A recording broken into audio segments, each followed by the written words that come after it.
Alrighty, I think we should be coming in live. Not quite. We're just about there. Okay, looks like we're there. We're actually coming in live, Declan. We are. We had a bit of a false start just then, but hey, welcome to the pre-show live from Wollongong, right near the Wynn Stadium. We're in the hotel room at the moment, but it has been a massive couple of days down here in Wollongong. It's been an absolute pleasure to be a part of it. Hey, Ben. Hell yeah. There's, this is probably the pinnacle of darts for Australia. This is as good as it gets in Australia. We have full Foxtel production. All the big guns come over, and the best of our local challengers have played off to get a spot, earned a spot to play against these guys. Absolutely. Pretty good to watch, pretty good fun to be around, and there's some spectacular moments last night. We were fortunate enough to catch up with a bit of that, but got here Thursday.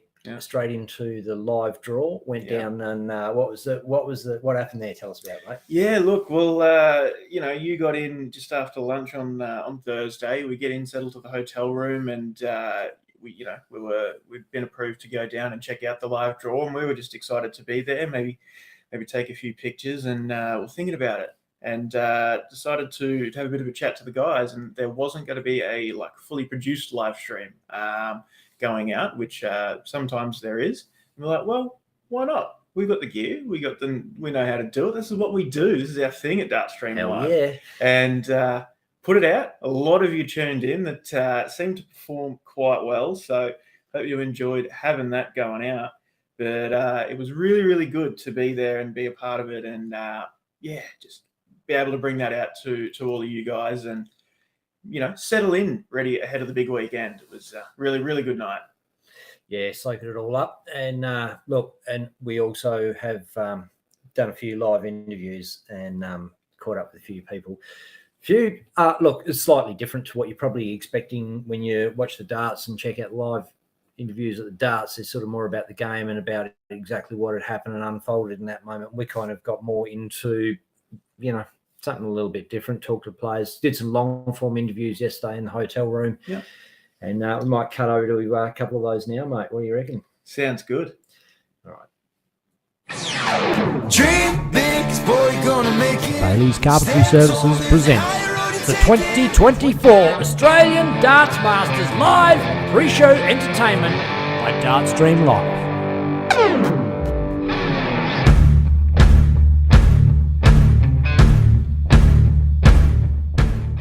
G'day, Dart fans. Here with none other than the voice of darts, Mr. Russ Bray. G'day, mate. How you going? Yeah, good, thank you. Lovely to see you, boys. Welcome to the lounge. Thank you. Nice to be in the lounge. Mate, it's great to catch up in person. We've talked a bit online and stuff like that. You've come on our show and graced us with your presence, and I don't know if you know or not, but you're a pretty regular voice in our household. We use the Russ Bray Dart Scorer app. Thank you very much. And the thing I love about it most is the custom names. Yeah. And I don't know if you guys out there know, but you can download the Russ Bray Dart Scorer Pro. When you do it, you get to put in a custom name, and then over whatever time, it takes a little while, but you get around to recording those custom names. Yeah, the guy that actually does my app, a guy called Andrew Aisbit from up north in the UK, he asked me about 14 years ago to, could he do the Russ Bray Darts app? I said, yeah, of course you can, no problem, we'll work it from there. And what he does is that he will send me every now and again. When I say every now and again, he hasn't done for maybe it's a year at the moment. But he will send me a load of names to record. And when I'm back home, I've got a recording thing that I can use that brings it out studio recording quality. Yeah, got you. Yep. And then I will just sit there and I'll have heaps of paper with everybody's name, nickname, and all the rest of it, and I'll just go through that. Yeah, well, that's I've got old mate. We call him Steve Train because when he throws his darts, he goes like this, and so I put in Steve Train and Benny just to see if it come back, and it come back. We've got Steve Train and Benny, so when we play doubles, we just put it in a single thing. Comes up Steve Train and Benny, and I love it, man. Like that, it brings the house down. So good stuff. Yeah, good stuff. Awesome. But so the big news came out: retirement of Russ Bray. Here you are calling darts. So what's going on in your career? I haven't actually retired. What I've done is I've stepped down from all the major tournaments. So I won't be doing the World Championships, Match Plays, Grand Prix, the Premier Leagues, or the UK Opens, all those big major tournaments. Step down now, and I actually made the decision in 2022 at the World Match Play in Blackpool, and I went and saw Matt Porter, our CEO. I said, Matt, you know, it's a young boys' game now. I'm not getting any younger myself, and I'm an old age pensioner now, and the fact that, you know, I'm looking at winding down. And Matt turned around and said to me, he said, oh, can you just do 2023 for us? Yep. So that we can prepare everything and get everything ready and make 2024 World Championship final your swan song. You know, so we've got, you know, people in place and all such like. Well, So I said, yeah. final to go out on. Well, absolutely. Luke, Absolutely. probably You could not have scripted it, could you? Absolutely the highest rating world final Ever. ever. all time. Like probably double. Excuse me, yeah. It was massive. It was massive. And a great game as well. Yeah. So basically what I've done is I've stepped down.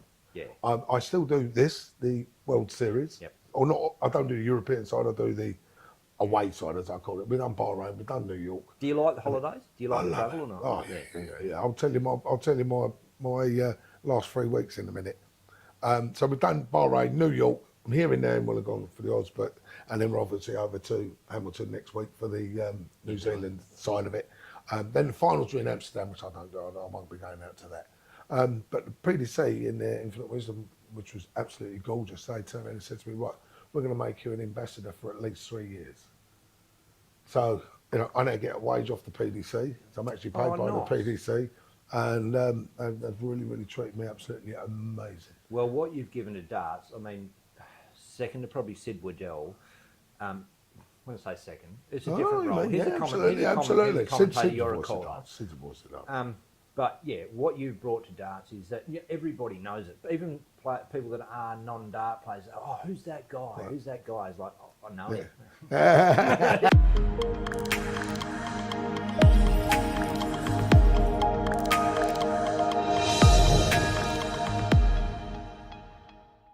Well, it's my absolute pleasure to welcome Mac Elkin to Dartstream Live in person. We've had you on a couple of times, over Zoom and whatever, but this is the first time in person. Bloody great to meet you, man. Same here, Ben. Yeah, it's been an absolute pleasure to meet you, Declan. Obviously, I know James from a few years back. We've met before, but obviously you and Dec, first times. And for people out there, you probably don't recognise Mac Elkin as a superstar dart player. Tell us what you do, mate. I'm definitely not a super darts player.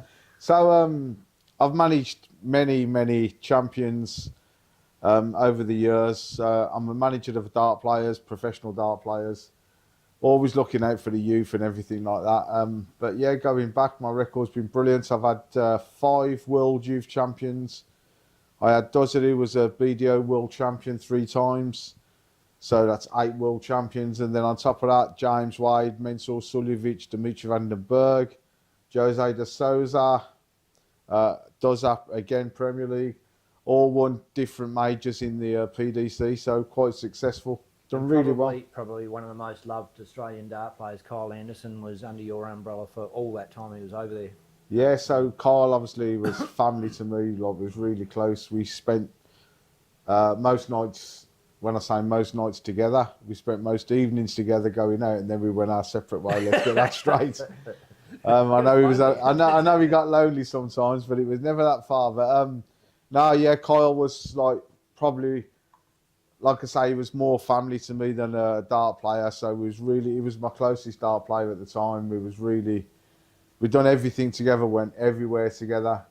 Also, I've had Corey Cadby, again, Australian dart player who had a massive future, great talent. So.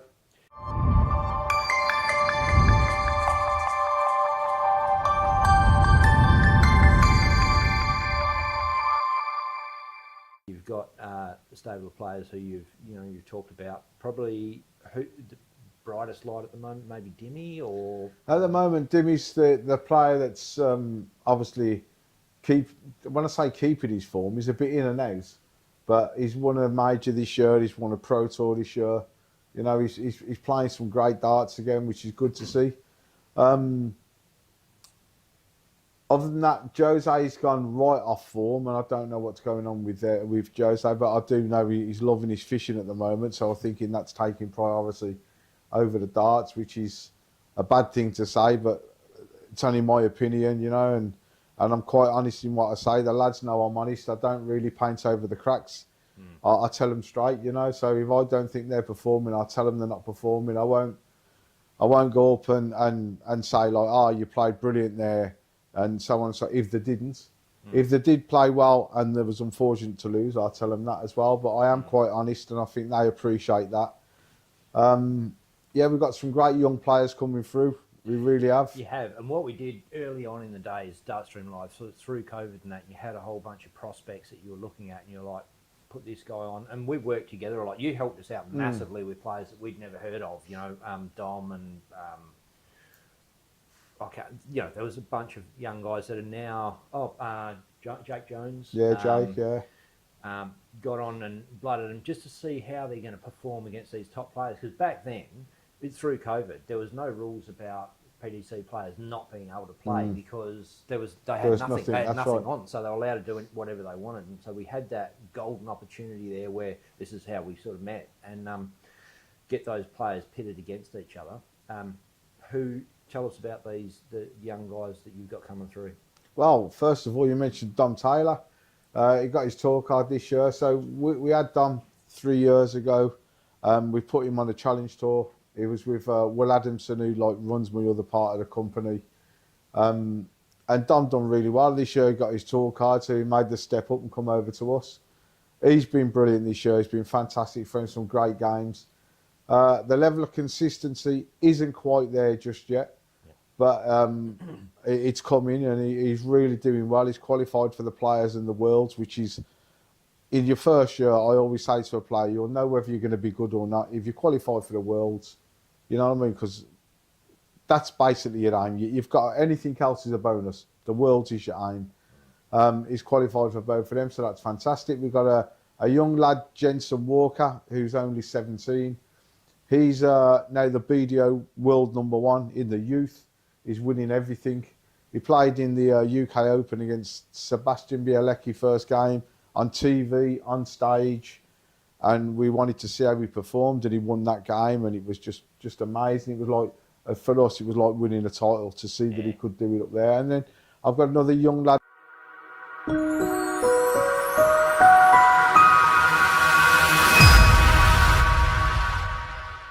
Joey, welcome to Dartstream Live, and you're no stranger to it, no stranger to me.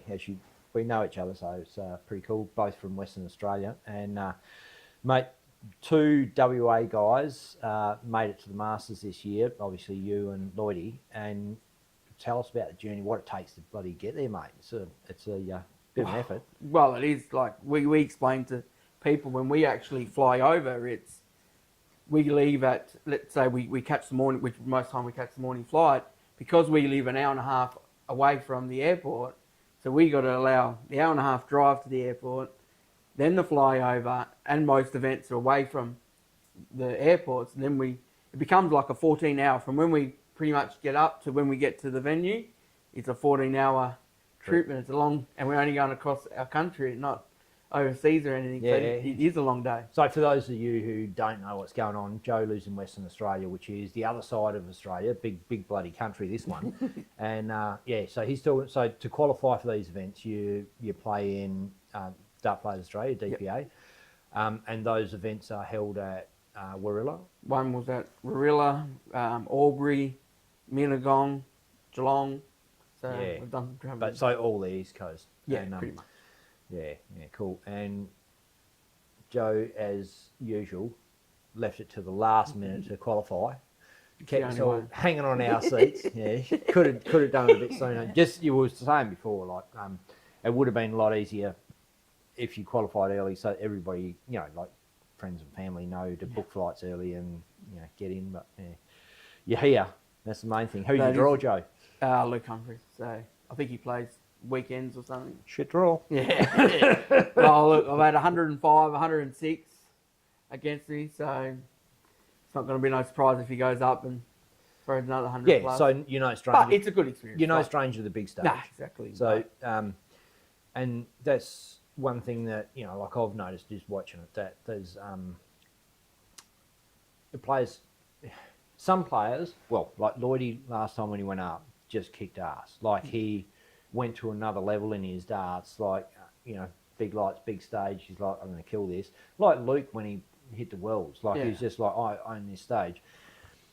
You are playing your way into it, I guess. Like a bit like Ben Robbs. Like not dazzled by the lights, but you haven't played your best darts at the Masters so far. 100%. And with the local players, they all can do it. It's just a matter of doing it on the stage at the right time, where the players from over there not used to it. They do it more consistently, but even they have the same issues every now and again. So it's just, we're all humans. We all suffer a few things. If you can get your first 3 darts going good, I guess, then a bit of confidence. Yeah. It's like anything. It's like even when I won that weekend, I was pretty confident. And even when I didn't win anything on the Saturday, I remember saying to myself, like, you're playing too well not to do something. Like, Sunday's your day. Like, I was watching on Dark Connect. Yeah. And it was like, man, like you're absolutely kicking ass. Like, how did you not win?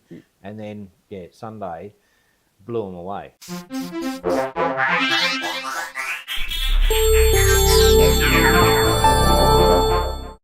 And the one good thing about the only 6 legs is it is a shorter format. You have a chance. You have a chance against them. Like over 20 legs and then you got no chance. None of us will have any chance against them. How do you get the shot? No, shoot for ball. Shoot for ball, and you shoot for ball out the back before you go up. Yeah. So you don't know, but you could magic a ball, get the start. That's it. That's the goal, obviously, first thing, and if you don't let it bother you, obviously. But short format, that's why they like the majors with the long formats, because even if they're playing not so well, they can catch up. Got a chance to get back in. Because there's so many especially the big events. Like they're going like this all the time. Yeah, so it gives you a chance to catch them off guard. Yeah. That's the thing. You just got to kind of hope that you're going to... Because, look, if it's all equal, he's going to beat you. 100%. What you got to hope is that he's a little rough and you're a little better. Yeah. Then that's all it comes down to it. And you never know. If you get a few legs and he's not... Don't get me wrong, he probably won't because of who he is, but he might feel a bit of pressure because he's the number one. Like he said on an interview, he wants to win the Australian. He's not coming over just for a holiday. Yeah. He's that kind of person. Hey, wants to we win saw everything. him last night at the restaurant. He was game face on while he was eating dinner, man. Like he's game face on. He's He wasn't full professional. He's actually don't know the guy. Don't get me wrong, but you just look at him on stage and where he's come and what he's gone through and total respect for the guy.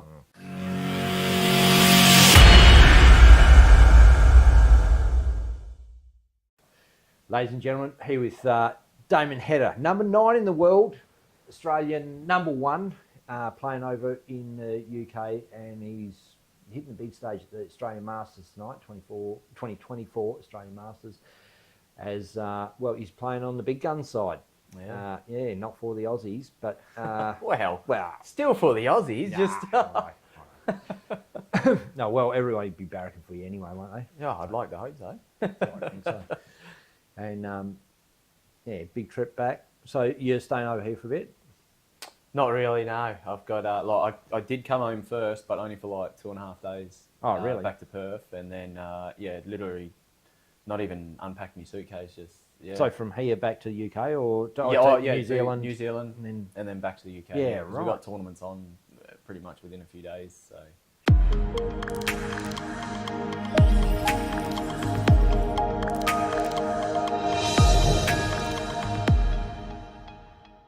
I didn't really know what I was getting myself into, especially with Q School. Massive eye opener, or just going to the UK in general and being in the dart scene, massive.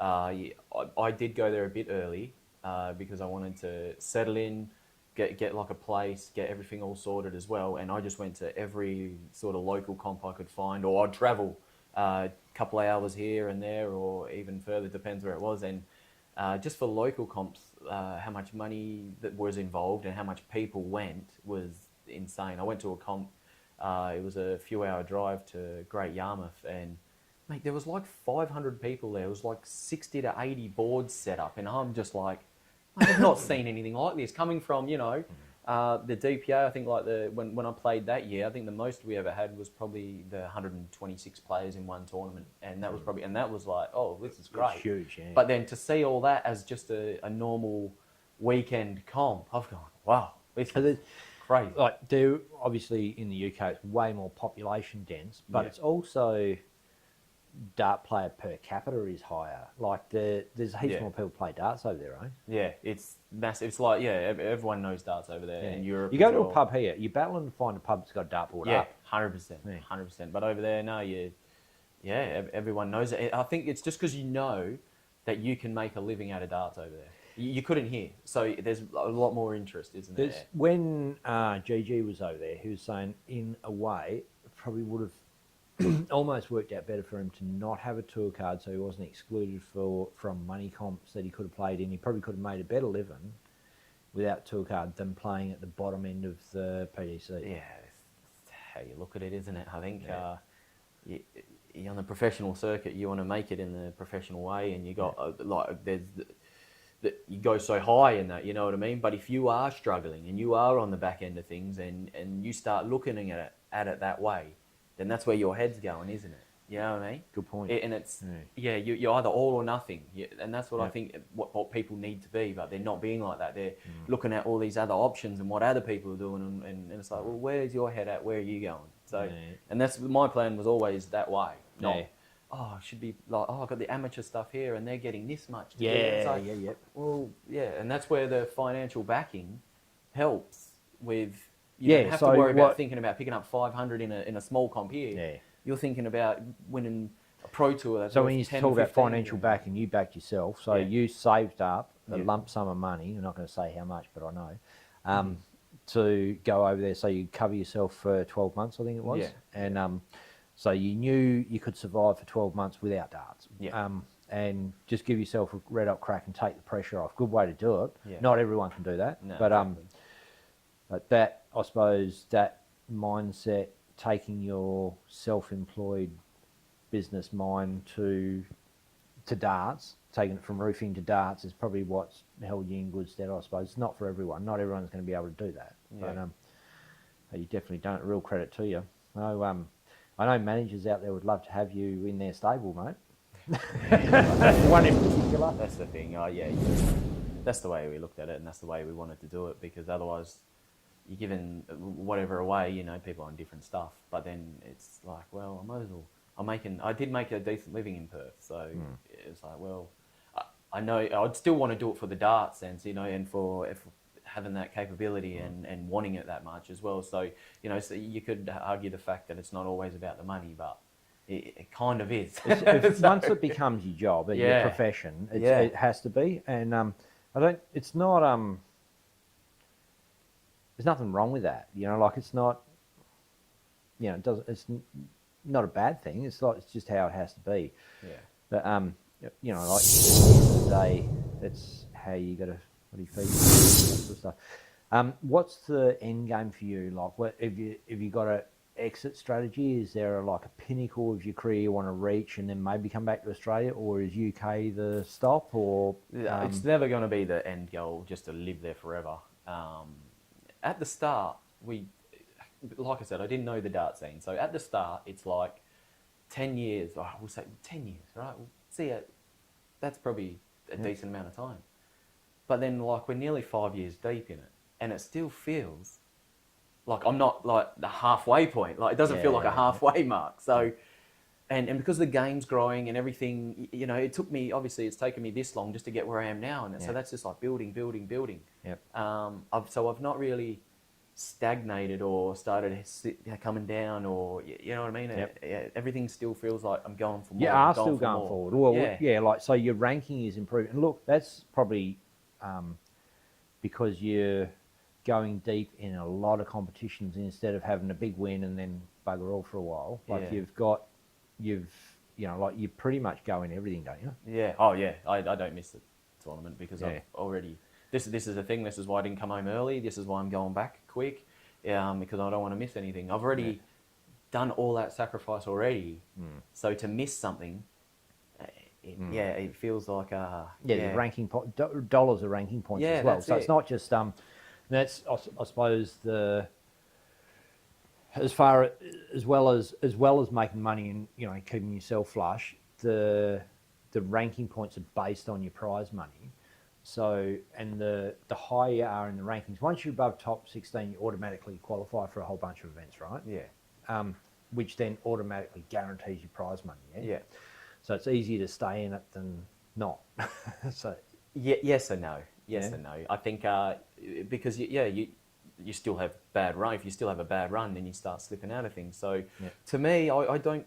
The main order of merit is not a massive thing for me.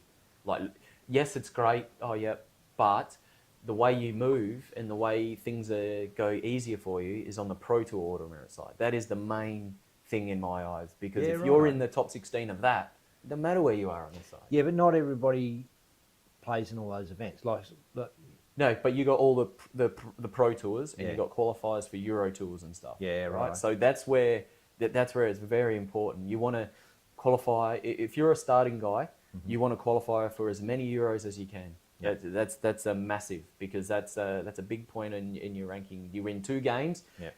If you were to win 2 games from the start, that means you're on £4,000, which is a semi-final in it's like a semi-final in a Pro Tour, and that's just 2 games. So you want to get to that stage, and that's where you will grow, and that's where you'll find this side will move quicker the more you grow on the Pro Tour side. Yeah, right, man. You got your head around it, and that's that's probably one of the keys to your success.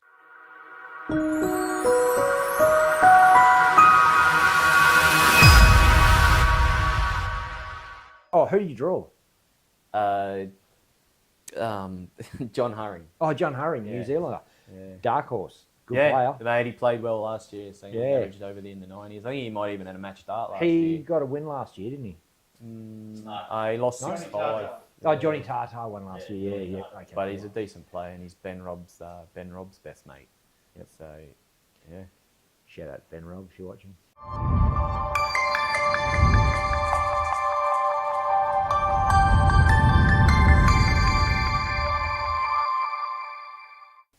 Ho Pai Pua, welcome to Dartstream Live. Thanks for joining us, mate. And in the hotel room here, we're here at the 2024 Australian Masters, and you flown in from the UK via New Zealand to be here. Who did you draw, mate? I drew Rob Cross tonight, last game. So your last game up tonight? Yeah. That could work for you, like the watching the other games, bit of a relaxer maybe, or. Oh, it is what it is. So you got a tour card, gone over there. You live in the dream. So this is the guy. This is the we spoke to Damon Header a bit earlier, and that's the guy, but this is the guy, the new guy. Got the tour card from NZ and gone over there. This is your dream, living your dream. How's it going? How's it working out? It's been tough. It's I gave it 6 months. It was good to get a tour card, obviously, and it was a family goal just to, it was at the top of the list to at least give it a try and then get it, and then we were able to reach that goal.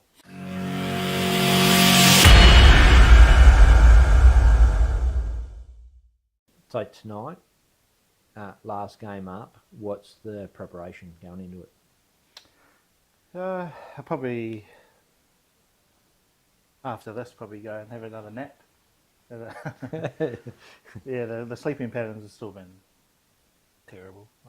We woke up, my wife woke me up at like 4:45 this morning. Went for a walk on the beach and had a look at the sunrise. And So do you have a morning nap? So did you come back after that and have another sleep or not? No, so you've been up early. Yeah. It's not a bad plan. Have a sleep. Yeah, I'll have a sleep. Because your last game up, that's going to be at what, like 10:30-ish? Yep. So you've got a fair while. That's probably going to stand you in good stead if you can, leave this.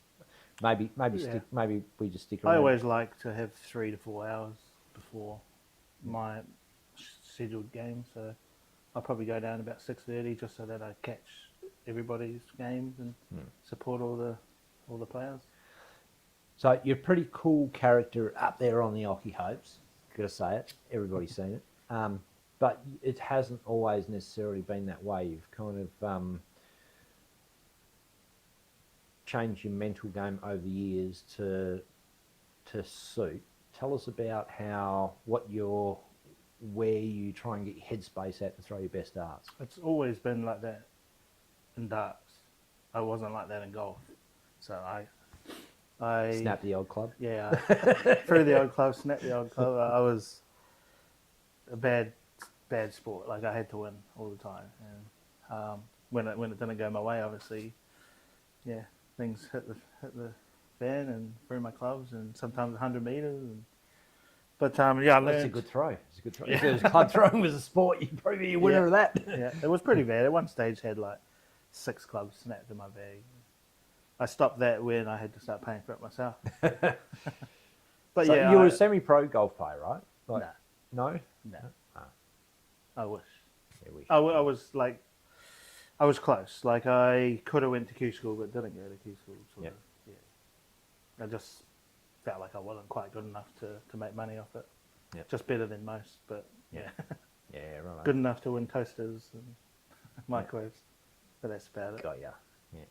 So the mindset going in darts, keep going. Was Where? Yeah, so obviously being that sort of a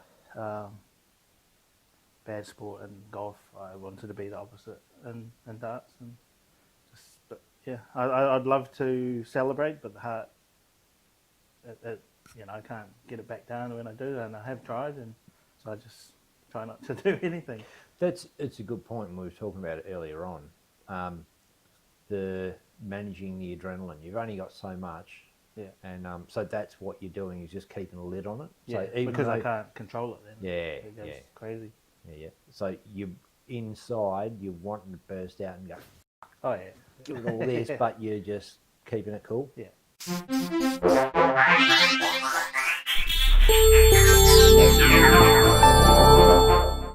I think I was halfway through the Pro Tour and I was like, I'm going home. Like, I've had enough of this.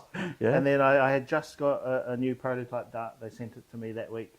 And I was like, oh, I'm going to throw these. I literally had them for 4 days. I went on that Pro Tour. I won my first games. I won a spot in the Euros. And then all of a sudden I'm like, oh, I can't go home now. I've got to play. And it's just a matter of changing one simple thing, a new barrel for a different grip that changed my averages, got spots in Euros and stuff like that. My averages went up, started winning. I was like, it just gave me a new lease of life. Yeah, but it's also a mindset. Once you do that, you believe in yourself. Like don't I you? used the first set of darts I was using for 2.5, 3 years. Yep. I got that one prototype, and I threw it like 3 times in the shed, and then the other ones were gone. Like they were immediately better. Yep. Then the Aussies like me were going, I'm not letting the Kiwi beat me. Yeah, And and it was just, I remember the it was first good. DPA I played. I made the final again, and that was against Damo. And so I was number 1 in New Zealand at the time, and obviously he was number 1. And I think he had like 105 average and beat me 6-1 or something. Yeah. It was like a welcome to Australia moment. I think I averaged like 98. Barely even got a shot at doubles. So. But that's what it should be like. The standard should be like that. Yeah. And that then makes you a bit more comfortable going into the Pro Tour because, as you can see in the Pro Tour, you're not throwing.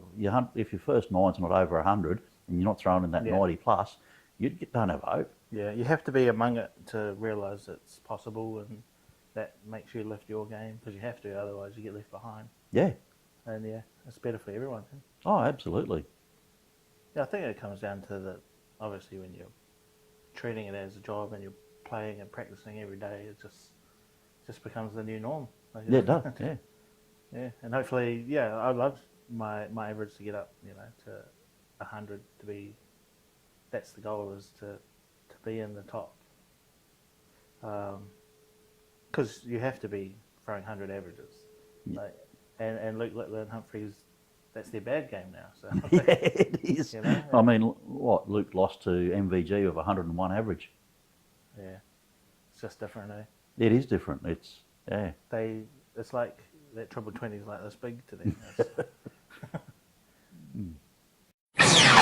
Dream big, boy, gonna make it. Bailey's Carpentry Services presents the 2024 Australian Darts Masters Live Pre-Show Entertainment by Dartstream Live.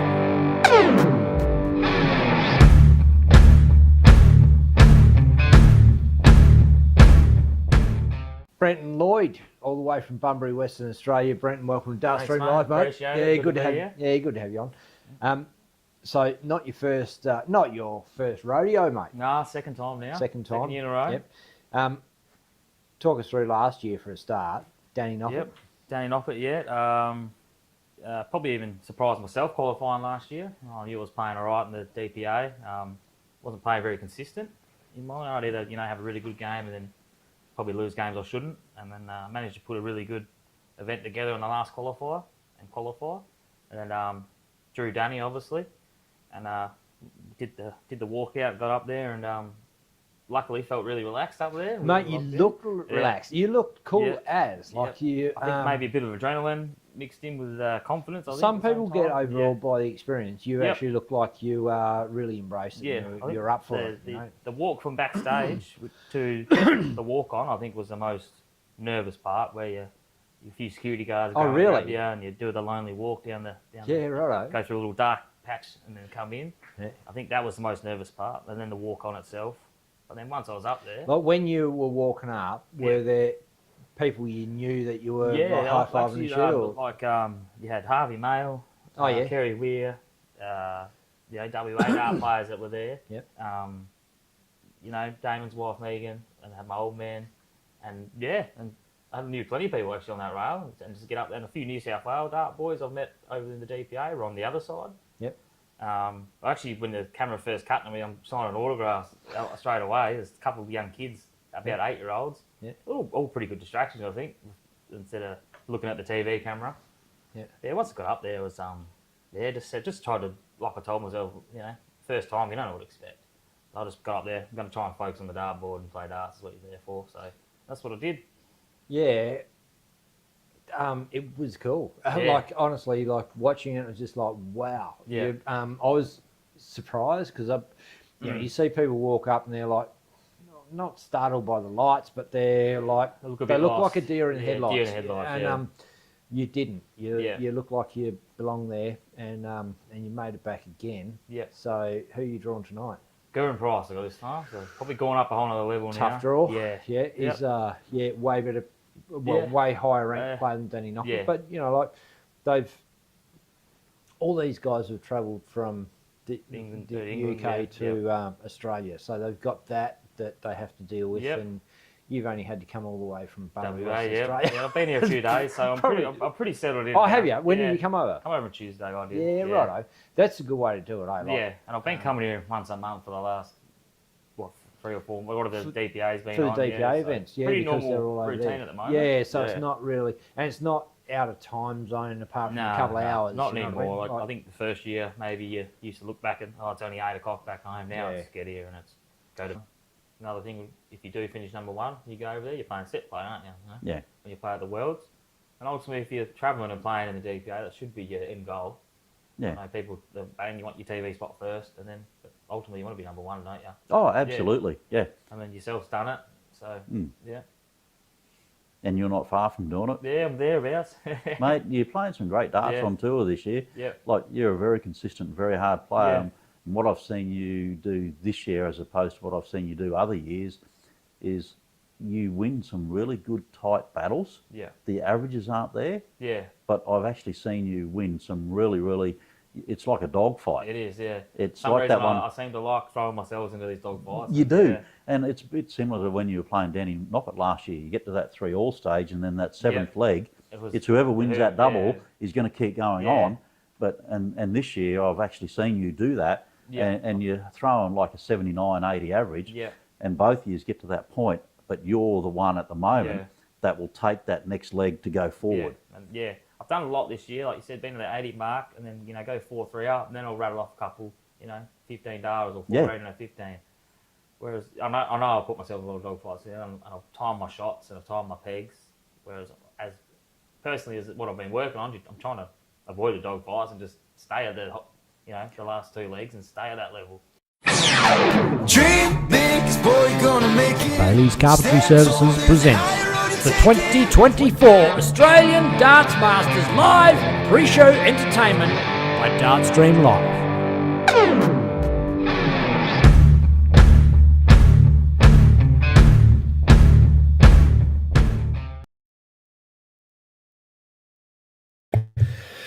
All right, and we are back to the hotel room, back from watching yesterday afternoon's interviews. It was great to catch up with all of those guys. Some really interesting stories from Russ Bray, Mac Elkin.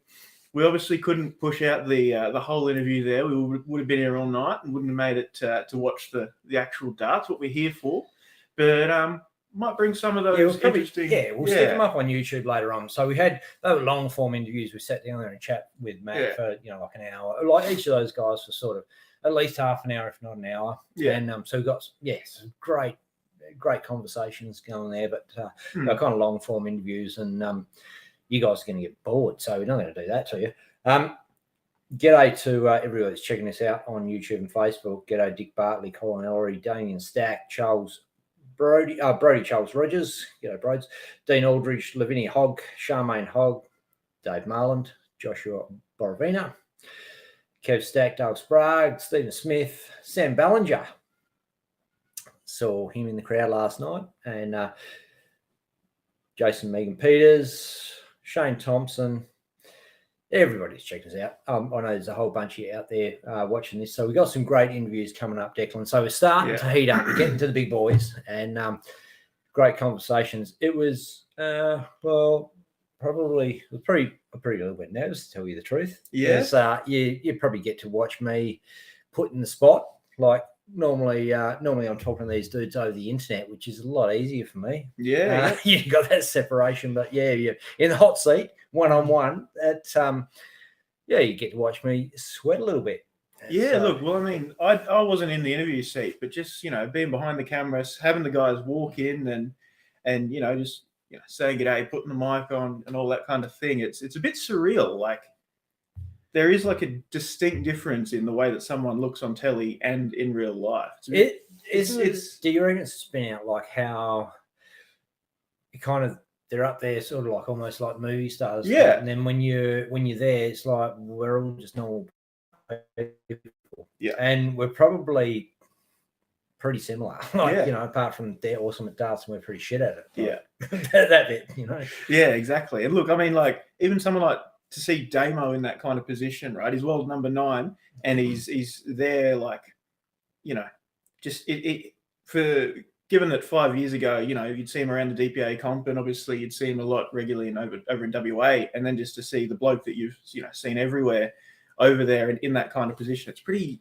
surreal, pretty interesting. Damo's interview was it was great to have a chat with him, but it was the best I've seen him in an interview before because he was just super relaxed. Like he kind of does interview voices on the interviews when he's on stage and all that, and this one he was just talking. And it was. I was the nervous one. He was like holding the ship down, And I suppose if there's one thing we are at Dartstream Live, I'm going to say two things, but different and casual, different to the norm and just a bit more casual. Yeah, and so definitely that's what we've gone for. You'll notice in the interviews with the big boys, it's not all about every dart they threw through the whole game, dissecting the game and sort of that sort of stuff, because they'd done 2 interviews before they got to us. Yeah. And doing the same interview over and over again is not really cool. So anyway, I'm going to jump straight in. So first up was... first game we saw last night was local boy Jeremy Fagg from Queensland take on dancing Dimitri van den Berg. Dimmy got over the line in that one. I believe it was 6-1 for that match. And look, Jezza is a great player, just didn't find his feet on the stage. And look, he's got next weekend in New Zealand, and we're looking forward to seeing what he can do. But we come off that game into have a chat with a very happy Dimitri. Dream big, boy, gonna make it. Bailey's Carpentry Services presents the 2024 Australian Darts Masters Live pre-show entertainment by Dartstream Live.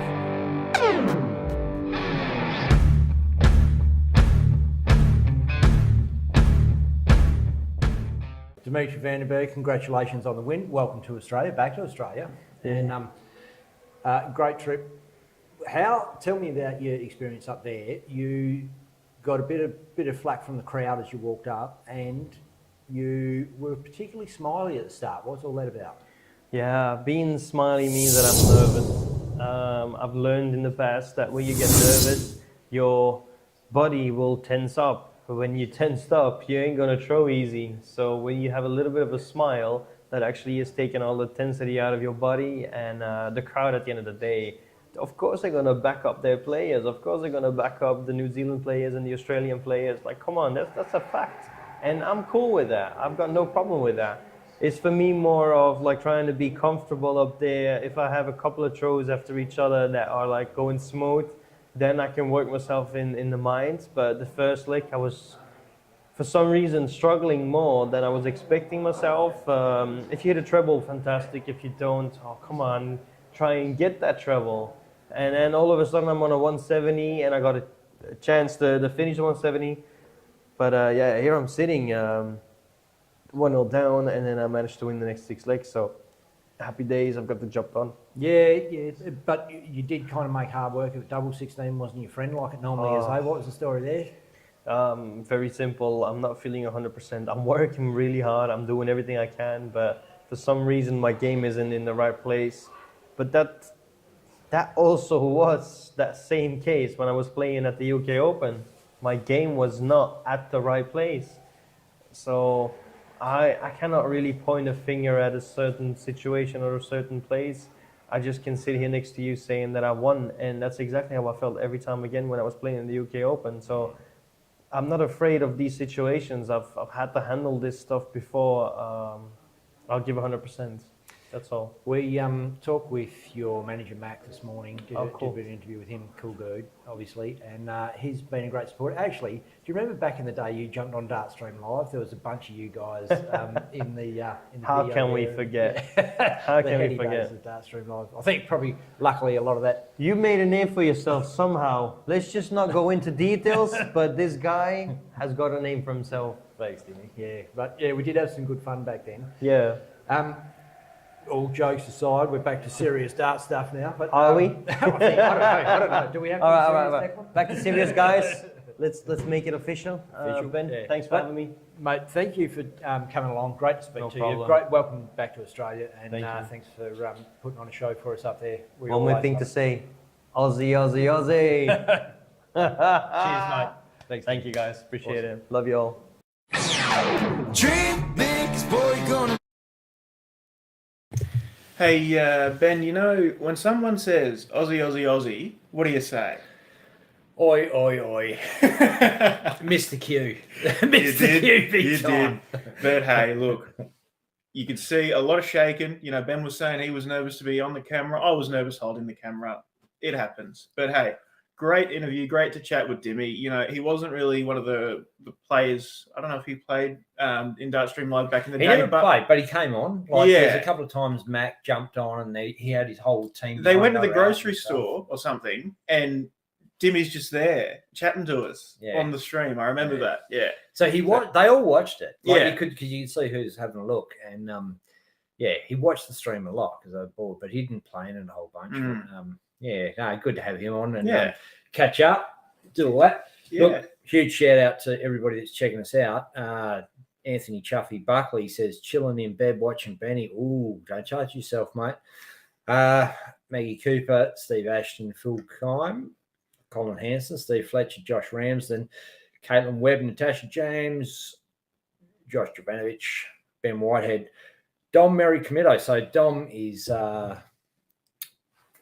Joe's old man. Okay. Dom still plays darts. We're talking about Dom in the interview. I don't know if that bit made it on there. Dom, we did a long interview with Joe and just cut a few bits out and we put them on there earlier on. So if you only just tuned in, you missed Joe. But some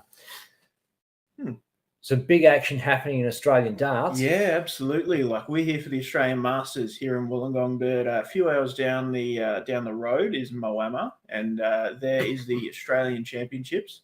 And some hot off the press news is Raymond Smith hit a 9 darter in his 5-1 defeat of Bailey Marsh to make it into the final. It was a semi-final. But massive congrats to Ray. I don't know when the last time there was a 9 in the DA circuit. But brilliant stuff, Ray.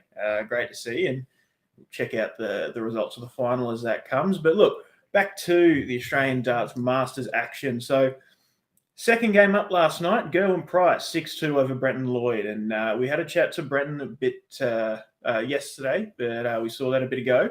But unfortunately, I was too busy up in front of the stage taking some videos of the walk-ons and all sorts of other cool content. But I missed the opportunity for us to interview Gerwin Price, so it's a shame.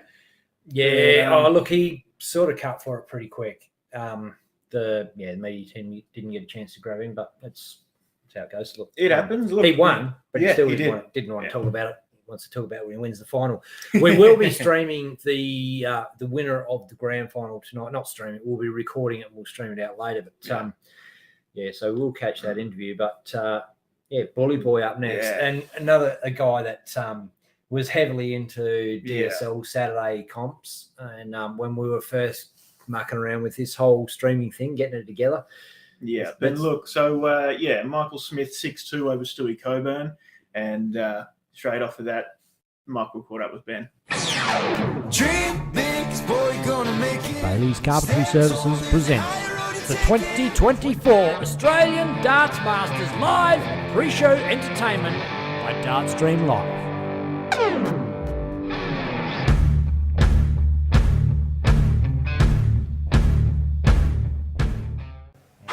Well, welcome back to Dartstream Live. It is Bully Boy, and great to finally meet you in person. Well, apart from 5 minutes ago, but look, you've obviously just talked through the game with Mickey Brock. There's no point in doing that. But again, great to have you back in Australia. Haven't missed one.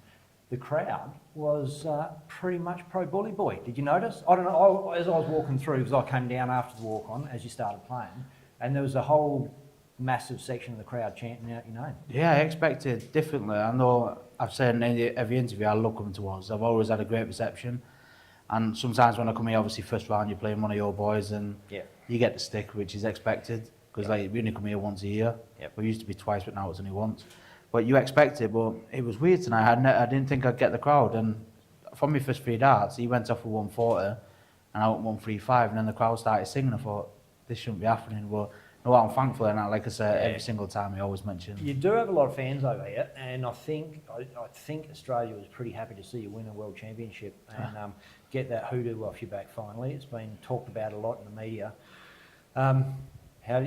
What's since then? It's been a bit crap, to tell you the truth. You said how it is, mate. It's my own fault. Like you see, Humphries now playing after he won the Worlds. He's literally straight out. He's winning every event. When I first met you back in 21 on the stream, I was playing every Saturday at 9 o'clock in the morning, drinking coffee. But not espresso when I woke up in the morning. But since then we were speaking about losing to Michael in 2019, and then come out of COVID, I lost to Peter, and it was starting getting one of them things. So when I finally beat, who did I beat? In the World Championship. Oh, Van Gogh. I beat him. But when I beat Van Gogh in the final, it was like, know what? This is my time now. I've suffered so many defeats in finals. I virtually took a year out, and it was like I was only coming back for TV events or Europeans. And I think from Feb to June, I didn't play pro, so only a stage match, and my own downfall. And I think you see when the Premier League finished, I lost in the semis, but from then on I just went rubbish because I stopped travelling on a Wednesday, playing Thursday, practicing Friday, playing pro tours or Europeans on a Saturday, Sunday. So just not match fit you? No, I didn't give up darts. I just got year out. Under a fair bit of pressure there at one point. So when we were talking to you on Dartstream Live, from there you sold that little property you had there and bought a bigger one or another one, or did you build that house? No, not yet. We still got the other one. I sold my mum and dad's house. They moved into mine, and I moved to the farm then. But the barn's still there waiting. Yeah, right, cool. And so still got a tribe of animals out there, and we got rid of some. We got rid of all the geese. Sadly, in the last 12 months, I lost 2 dogs. One last week, like when I won the Youth Worlds, he was like the promise my mum gave me. Was like, if you win the Youth Worlds, you can buy your own dog, because I was still living there at the time. And he died last week, which was that was the hardest thing we had to get over. But I've still got the ducks, the chickens, a couple of turkeys for Christmas when it comes around to getting rid of that. Look No, the pets, I love them. They're so tasty. no, the turkeys that's what they're there for. But the ducks and chickens, they're my eggs, they're my protein in the morning. Yeah. Not the meat, just the eggs. So, did the family travel with you? No, the first next year they will, Yep. but not this year. This year I needed to earn a bit of money, Yeah. so instead of paying for their flights business class, I had to come on my own. And Fair enough. Fair enough. The future of darts is in good hands. Obviously, you got Nuke there. You kind of had a little bit of a hand in that yourself. Not only, obviously, you played him on Dartstream Live and stuff like that, and helped blood him with a lot of the other big boys. But also, St Helens Dart Club, you're something to. There, aren't you? it's insane. I've been a few times like my boy goes as well. I help out, but I can't say I've had a hand in it. I just go and just watch around. Like I might go twice a year if that. Yeah, So right. I'm not going to say I do this, I do that, because I'd be lying. My boy, when his rugby season finishes, he might get 2 weeks there before he starts back training. Yeah, right. But yeah, Luke's a bit good boy. I've known him since he was probably 10 years old, playing in like my league in St Helens. Yep. Because I've just moved literally 5 minutes from where he lives. Oh, Because right, I cool. couldn't find nothing with the land in St Helens. Yep. So the only thing we could find was just on the border, and it's not far from Luke. But cool. still don't practice with him. I was like, it's just I've known him from a young boy. I give him advice if he needs it, but you can see what he's doing now. He doesn't need advice. Not much you can tell him. Yeah. Slow down, mate. Give us a go. Yeah, no, that's awesome. And is Junior playing darts? Yeah, both from Junior and Casper are playing. Yeah, right. But the more at the minute they want to be like Gowran Price. They want to be rugby first because they know they can retire 33, 34. Yeah, Coming to their darts, then you can play till you die. My in the dad's hockey done then. it too tough, they reckon. No, they know what I'm like. When even being away for so much, if they go into rugby first, I'm not going to say they can start a family. I'm too young for a granddad and they're too young for kids right now. But they get to spend a lot of time at home. Well, we don't spend anything at the minute. Yeah, awesome. Well, it's been awesome to have you. Been You too, great Paul. to bloody catch up. It's again. nice to meet you And, again. yeah, I thought it was actually going to be me going to the UK and catching up with you over there, but you're here, I'm here, and happy days. You too, Thanks, mate. Thank you so much for having me. Please, yeah. You're welcome, Yeah, mate. Cheers.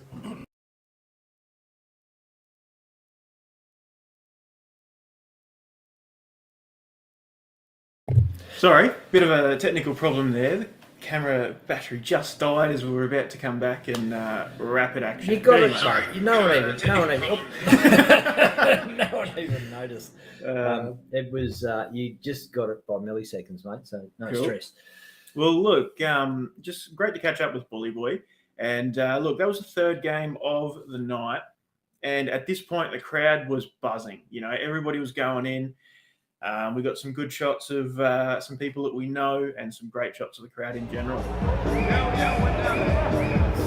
Oh, there's Stewie Coburn, and is that his dad? I'm not 100% sure. I'm not sure.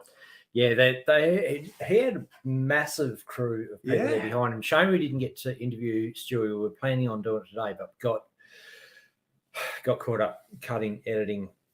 Bang! We only just went live at the sort of last minute. But Stewie, if you're watching and you want to come in now, you're welcome to jump in and we'll have a yak to you live on the stream, mate. You're most welcome. And great effort, great guy. And absolutely. You know, him and Jade were at the meet and greet on Thursday night at a live draw, and they lined up for some signatures and whatnot, like they were just casual fans who've come along and just there to watch. But Stewie got up there and look, lost 6-2, but had some really, really good visits. There was a string of a couple of legs at the end there. He was absolutely burning. Yeah. And just unfortunate he couldn't get over the line, a few missed doubles, and is what it is. But no doubt that Stewie will get another spot. It's tough. Look, we will, if you didn't watch last night, if you don't know what happened, it builds up into a massive, massive crescendo. Yeah. And we're not going to spill the beans yet if you haven't watched it, but we're getting there. And look, I saw Chuffy was in the comments there, laying on the bed, watching the stream. He was there and about all night. Like obviously his boys playing, but we were. Luke was about to play, and we all had spots up there to hang out. And Chuffy was on the thing, and he pushed me in front of him, and then Luke gave me a big bloody what do you call that? Handshake sort of thing. Yeah. And it was a pretty magic moment. But Here's some crowd shots there. You can see Chuffy back there. The audience action. Awesome. Good to watch. Next, yeah, look, the next game in the sequence of last night, Luke Humphries 6-1 over Joe Committo. Obviously, we had a good chat to Joe as well earlier in the day. We saw that a bit of that before, but Luke Humphries, world number 1. We pulled out all the stops and didn't focus the camera. But hey, let's have a look. Dream big, is boy gonna make it. Bailey's Carpentry Services presents the 2024 Australian Darts Masters Live Pre-Show Entertainment by Dartstream Live.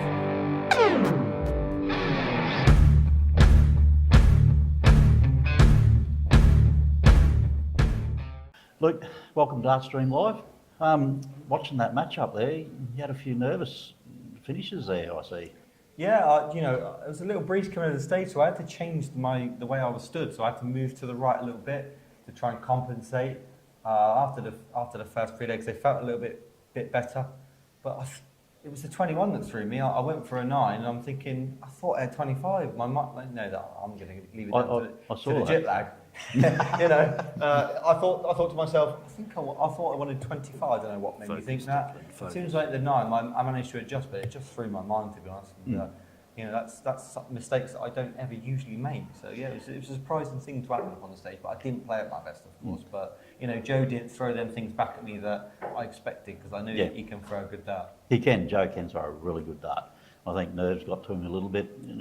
He's not had a lot of stage practice, but mate, on the floor tour, he just puts it in there. Yeah, and I think that's the difference, isn't it? Us players, us professional players, we do this week in, week out. When you have 1 or possibly 2 opportunities a year, it's hard, isn't it? It's hard to go up there and perform with the ability you can, because maybe you try too hard to prove everyone wrong. But I'm glad he got his first leg on the World Series. He deserved that, and he said to me, "Let me win a leg," but of course, I was never going to do that. No, he won it fair not. and square, and I'm glad he did. And maybe for the future, he can build on that and take experience. And the next time, maybe next year, he can can better himself and maybe even win again.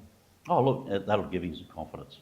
Yeah. Knowing Joe, that will give him some confidence. When I see him practicing, I thought, he's a fantastic player, a lovely throw, and he obviously, like you were just talking, he didn't play to his potential. But it's always hard when you only get 1 chance a year, isn't it? No, that's right. One thing I saw that I haven't seen in your game for a while, I know you used to do it a lot, is you had the frustration with your hands. But nowadays, when you do it, you come back stronger. Whereas I know, 18 months ago, you'd do that and it'd be a bit like you drop your shoulders. But this time when you do it, it seems like you just refocus straight away. Yeah, well, I think I do it for the reason of trying to refocus. I think it's a habit in my game. A lot of people think it's me being, maybe a bit moody, but it's one of them things where I feel like I do it because it refocuses me. It makes me like, come on, get your head on. I think it's not, maybe shows a negativity, but I think the difference for me is now I try not to do it too aggressively. Try not to play it down too much. I think my game's in a good place at the moment. I think I'm playing good darts, and that's down to me changing my attitude a little bit. Like you said, I used to get too down on myself. It used to affect me, but now I sort of channel it in a better way. But even just look at what you did in the Worlds against Luke Littler. Yeah, I know you missed double 2, but to still come back from 4 sets to 2 down and just keep rattling those sets off, that was just phenomenal darts. Yeah, and I think the experience of winning them major titles, I think, helped me to do that too much, because if I hadn't have won maybe the Grand Slam or the Grand Prix, the Grand Slam, or the Players, I didn't have that experience of getting over the finishing line. But I knew when I was 4-2 down that I still felt I could win the game, and that was important for me. I had a couple of games in, like the Grand Prix against Peter Wright, was 2-0 down, and the Grand Slam I was very much behind against Gary Anderson in the quarterfinals. The Players Championship final, I was well behind as well. So all these experiences helped me in that game, and I think for me, I always thought if I'm going to win the Worlds, I need to win a major beforehand to do it, and I did it the right way. No, you did, absolutely. And like I said to you when I met you the other night, I love the way that you conduct yourself on stage and the way you conduct yourself in interviews. You never have a bad word to say about anyone. No. And mate, that just shows the class. Yeah, absolutely. Like I said yesterday, I just enjoy it. To be honest, I'm very, very blessed and lucky to be here in the World Series, to be in Australia, enjoy myself. I'd love to come here on holiday, but to come here and play darts, you just got to stand back and think, you're very lucky to do these things. So, I enjoy myself, and I never really got a bad word to say about anybody because everybody's, I haven't. I can't say a bad word about anybody. Everyone has their own different personalities, and they all do their best to come here and play their best and earn a living. So, I'm just very lucky. I'm the number one of the sport, which is, fantastic for me. Mate, and you're doing brilliant as number one. Great ambassador for the sport. Very nice to have you on Dartstream Live. Thank you very much. Cheers, guys. Well, ladies and gents, what a little bit of a treat here. We've got Stewie Coburn live in the studio. Mate, welcome to Dartstream Live. Thank you. Glad to be here. This is actually a live interview. So if you've got any questions for Stuart, whack them in the comments there and we can answer them in real time. Last night, what a cracker. Look, probably, obviously you would have loved to win, but gave a pretty good account of yourself up there, mate. Yeah, it was an experience, you can only ever get up there. You can't really prepare for it, but, to go up against Michael Smith on stage, it's like a once-in-a-lifetime thing. It was amazing. Yeah, and to throw a 10 data on stage, to actually show people this is what I can do. Like this is my ceiling is 1 data off 9 data. Hey, how about that? Yeah, it was a bit of a surprise. I just wanted 180 and then the second one went in for the 88 and I was just more focused on just getting the leg and the 88 went straight in. And then it wasn't until after I hit I realised it was a 10 as well. Yeah, so he threw a couple of blinders first up. Then he kind of went off the boil. It looked like when you threw that 10 data, he was nowhere in the leg for a start. And it looked like you had a chance of really coming back and clawing something back. And he looked a bit rattled. He looked like he was struggling a little bit. And no disrespect to Bully Boys, love you, mate. But he'll admit it. I think he did admit it actually in the interview. He struggled there for a little bit. So you had a chance to jump on top of him. How was it for you up there? Oh, it all went so quick when I try to think back on it. But it was it was a feeling I wasn't expecting. I just felt super comfortable. I wasn't nervous. The 10 data went in and I sort of had the thought that, I can really push now. And I think I just may have tried a little bit too hard after doing that to follow it up with other good darts. So the consistency wasn't quite there, but I still hit some good scores. But you gave a good account of yourself. I know John Hurring was majorly bummed out with, he just couldn't hit. He just, everybody knows he's a better dart player than that. You see it happen to a lot of players. At least you showed a bit of dash, mate, Is that how you feel? Is that at least I got that? at least I showed something. At least I can pick it a little bit out of there and show it to my grandkids as a highlight reel when I'm. Yeah, absolutely. Just for my first time, I know what I can do on board, and I showed some flashes. The 10 data, obviously, some good scoring. But as like I said, for the first time to have that experience, I'm quite happy with that outcome, especially against a player like Michael Smith. Yeah, you probably can't expect to win against the world number 2, honestly. Anyway, Charmaine Hogg in the comments says, Stuart, great game last night. How did it feel to be on stage in front of all those people? How did you concentrate on the game and not the noise? That's a good question. It was probably one of the biggest thoughts in my head going up on stage was the factor of the crowd. I haven't thrown in front of that many people before. And I sort of tried to work out what that noise will be. How will I take it? And I just tried to keep everything between me and the board the exact same as I would at home.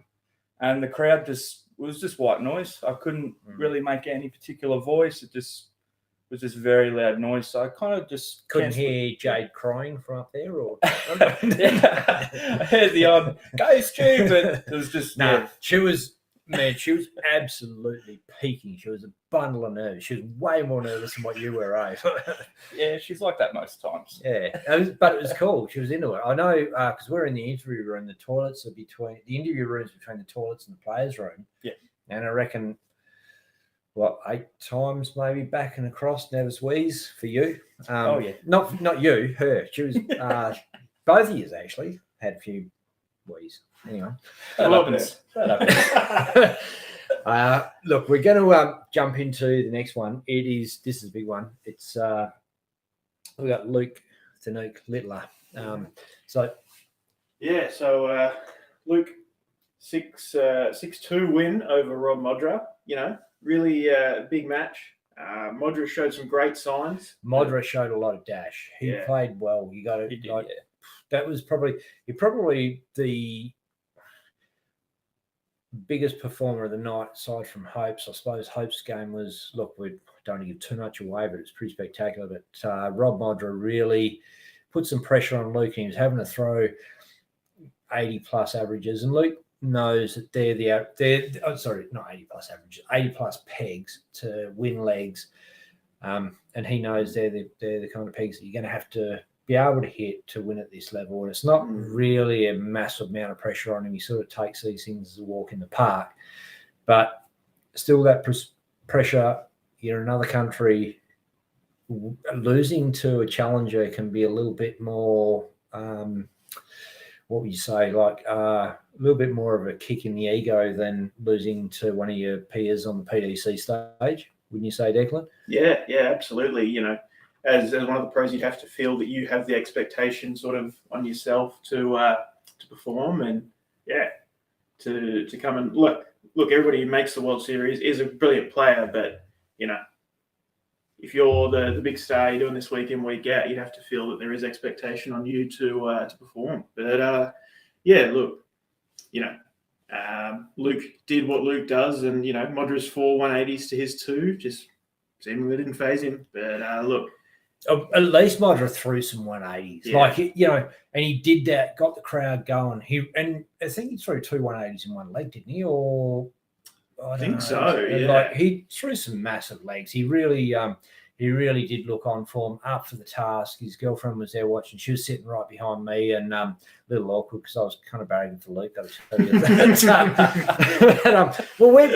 We've got history, man, and Luke played in Dartstream Live from way back, so we've got a lot of love for the guy. Anyway, speaking of that, let's switch over Love Fest right now. Declan, yeah, absolutely. Yep, righto. Let's hit it. Dream big, boy, gonna make it. Bailey's Carpentry Services presents the 2024 Australian Darts Masters Live pre-show entertainment by Dartstream Live.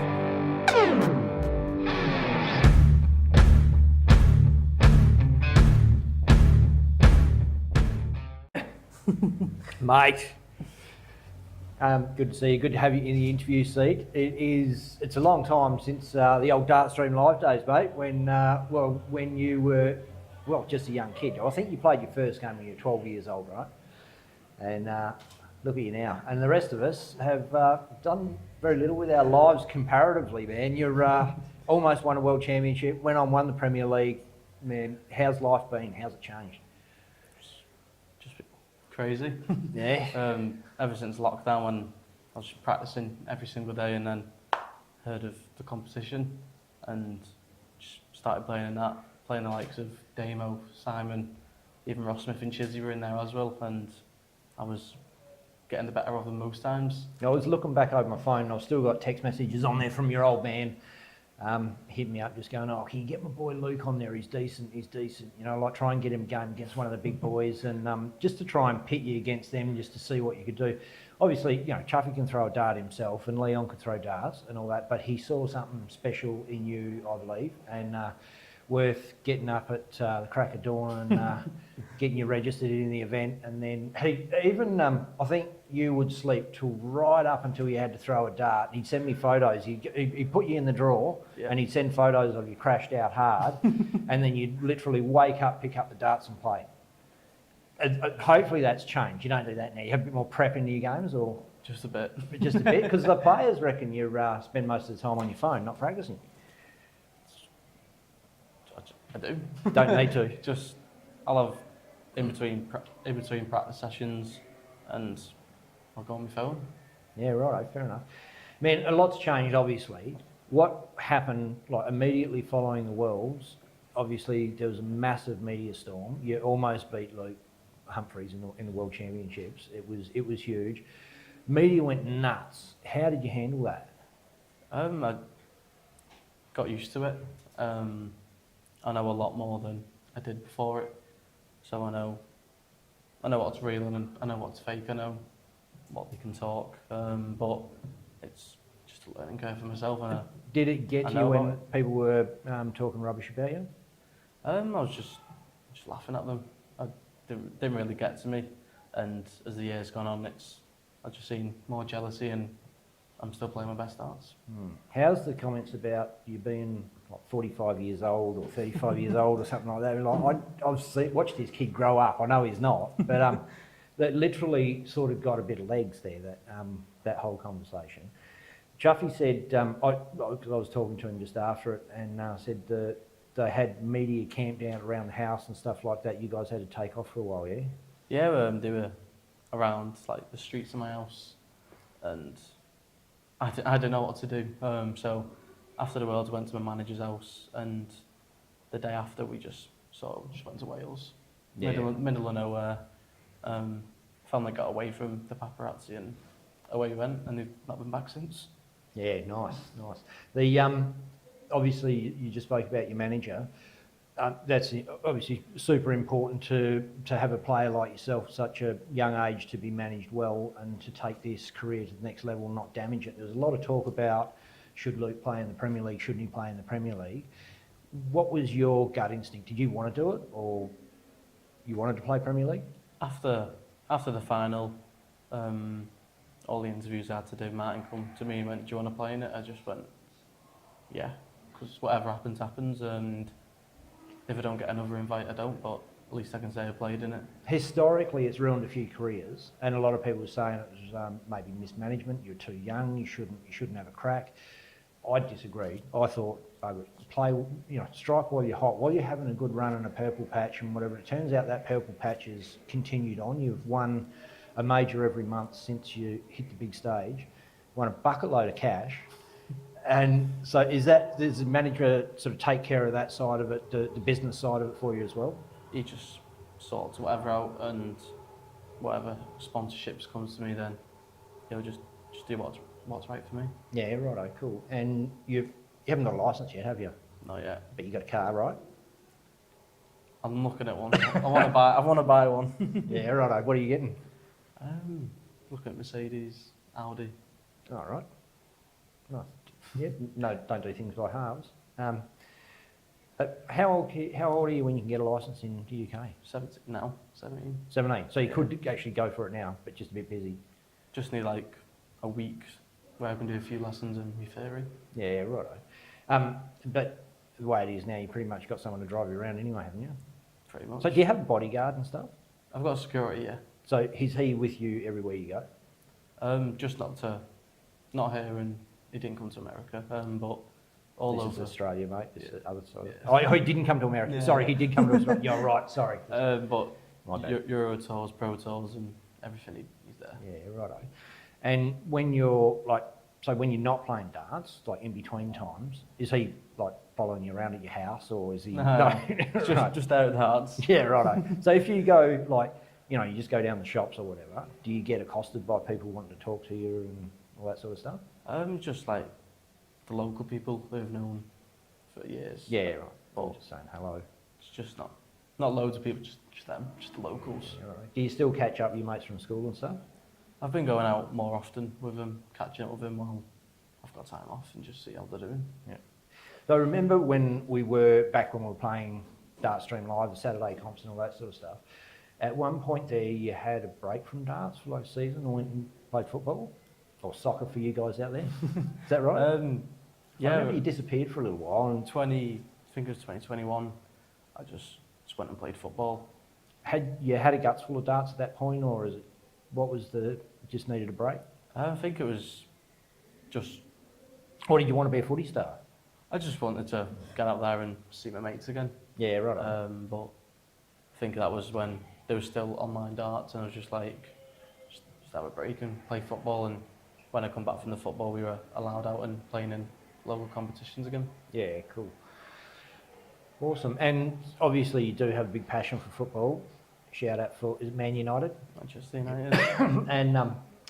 and it's a bit controversial at darts because it's made you a few enemies in the fans. That happens. But it's also opened up a few opportunities. You got to meet some of your sporting idols. What happened there? What's going on there? Going back to Carpentry, the United training ground, met all the players. Yeah. You have a kick with them? Nah, I just watched them. Yeah, right. Early on in the year, we got invited to watch the Spurs game. We drew that. And then when I met Sir Alex, that was incredible to meet him, especially for my dad who's seen all the glory years. Yeah. Yeah, it was a good moment. And does your old man still travel with you to all the comps? Him and my mum take it in turns now and again. Right. Yep. Ah, cool. Yeah, it was great to meet them in person as well, because obviously I'll stay in contact with Dad a fair bit and still talk to him and follow your career. We all do, James and all that. And so I think because you played so much in our comps and stuff, you've got a massive following here in Australia. There's you blokes out there know it. They've followed this progress and they kind of feel like you're one of us, or there's somehow you belong. So it's been awesome to see success. Just snuck over the line there with Modra, really. I mean, well, in the end, I suppose a comfortable win, but you had to take out 80+ finishes to get those legs because he was left on tops a few times, and bit of an ugly, scrappy win, really, wasn't it? Just a bit. Yeah. But the 80, 82 and 84, them types of checkouts when your opponent's on a finish, they're the one that probably mean the most, especially when you hit the double, your third dart, and he's thinking, I'm going to come back and... Did you feel like you could change up a gear if you had to, or were you trying your guts out? I was just, however it played, I couldn't do any better there. Yeah, righto. Because he played well. He played well. Like he missed a couple of opportunities, but if those ones had gone, you could have been in a bit of strife. That's what I said in another interview. If he hit the doubles, then I think at 4 across, and then would have been different. Well, it's been absolutely magnificent to catch up in person, mate. Yeah. And after watching your career blossom and turn into the wonderful player that you are and great bloke that you are, and to have you back here has been great for our viewers, obviously, to check it out again and say hello. And look forward to seeing what happens for the future. All right, awesome. Thanks, mate. Cheers. Check it out again and say hello. And look forward to seeing what happens for the future. All right, awesome. Thanks, mate. Oh well, what an interview! It was pretty cool catching up with probably the hottest property in darts at the moment, Stewie, Luke the Nuke, and coming over to Australia, probably massive, big trip for him. Not something he even needs to do as far as his kicking ass money wise and prize money and all that sort of stuff, but to go out there and represent. We know, like as I said in the interview, massive amount of Australian fans, and a lot of that came from Dartstream Live, from him playing as a kid and kicking ass over here, like playing. Well, he's playing big boys from the UK, but whatever. We were all watching it through COVID and all that, and saw this young kid. And this is before he hadn't even hit puberty, and he was. No, I'm serious. Right. But we made sort of jokes about it at the time. It's probably fairly inappropriate, really, and so. But he's matured into a fine young man and an absolute weapon of a dart player. Great to have him on. What a coup for us! Massive. And I know Chuffy's watching there on the lounge. G'day, Chuffy, his old man. Couple of questions for you, Stewie.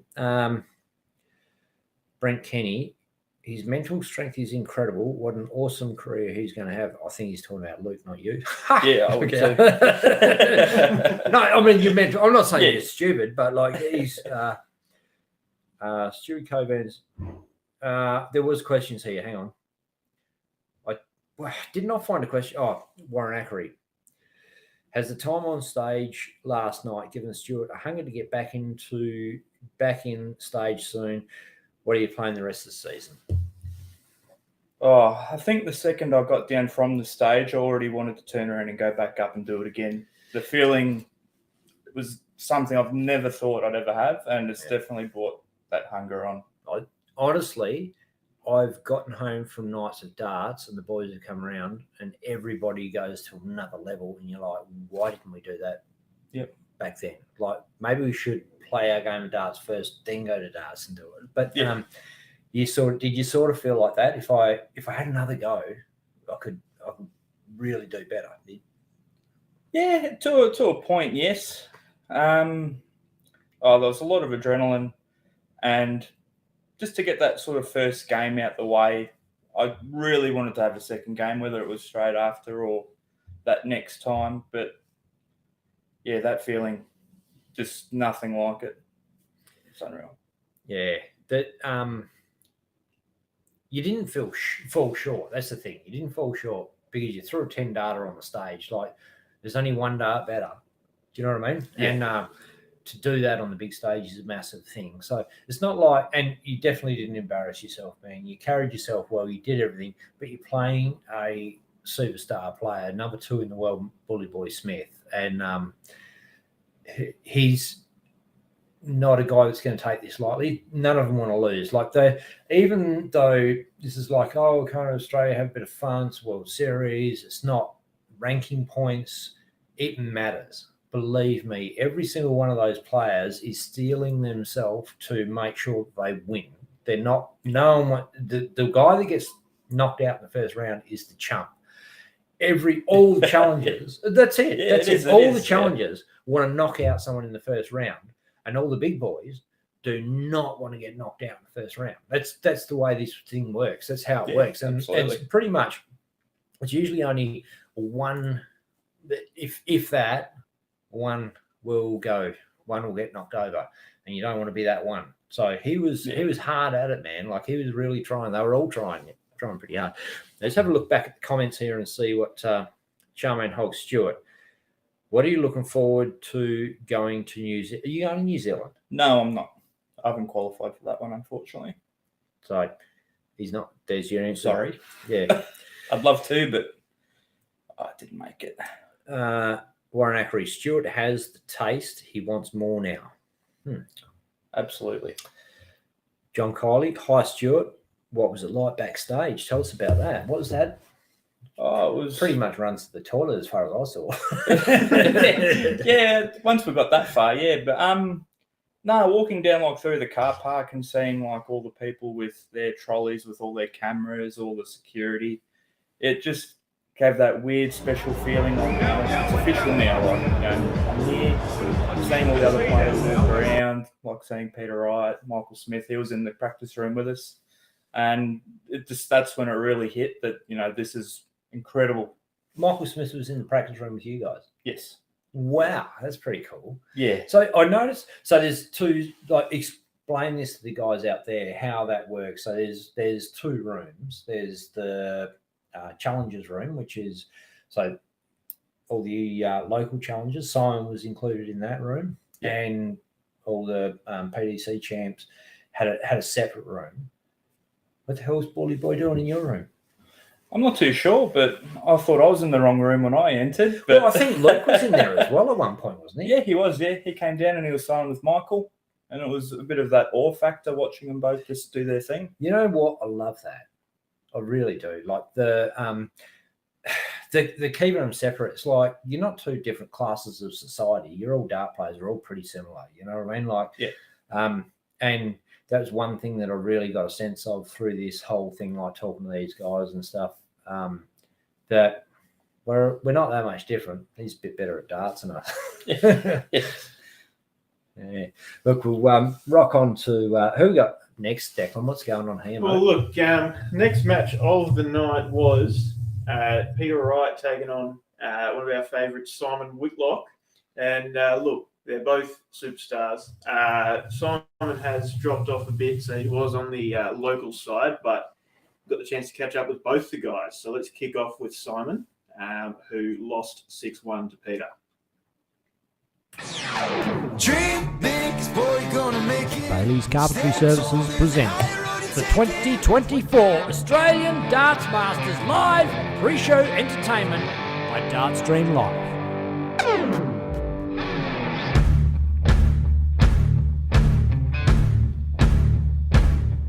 Ladies and gentlemen, none other than the Wizard, Simon Whitlock. Welcome to Dartstream Live, mate. Thank you. Good to actually have you here in person instead of over the internet, but Yeah, and in Australia. What a great opportunity for us to catch up.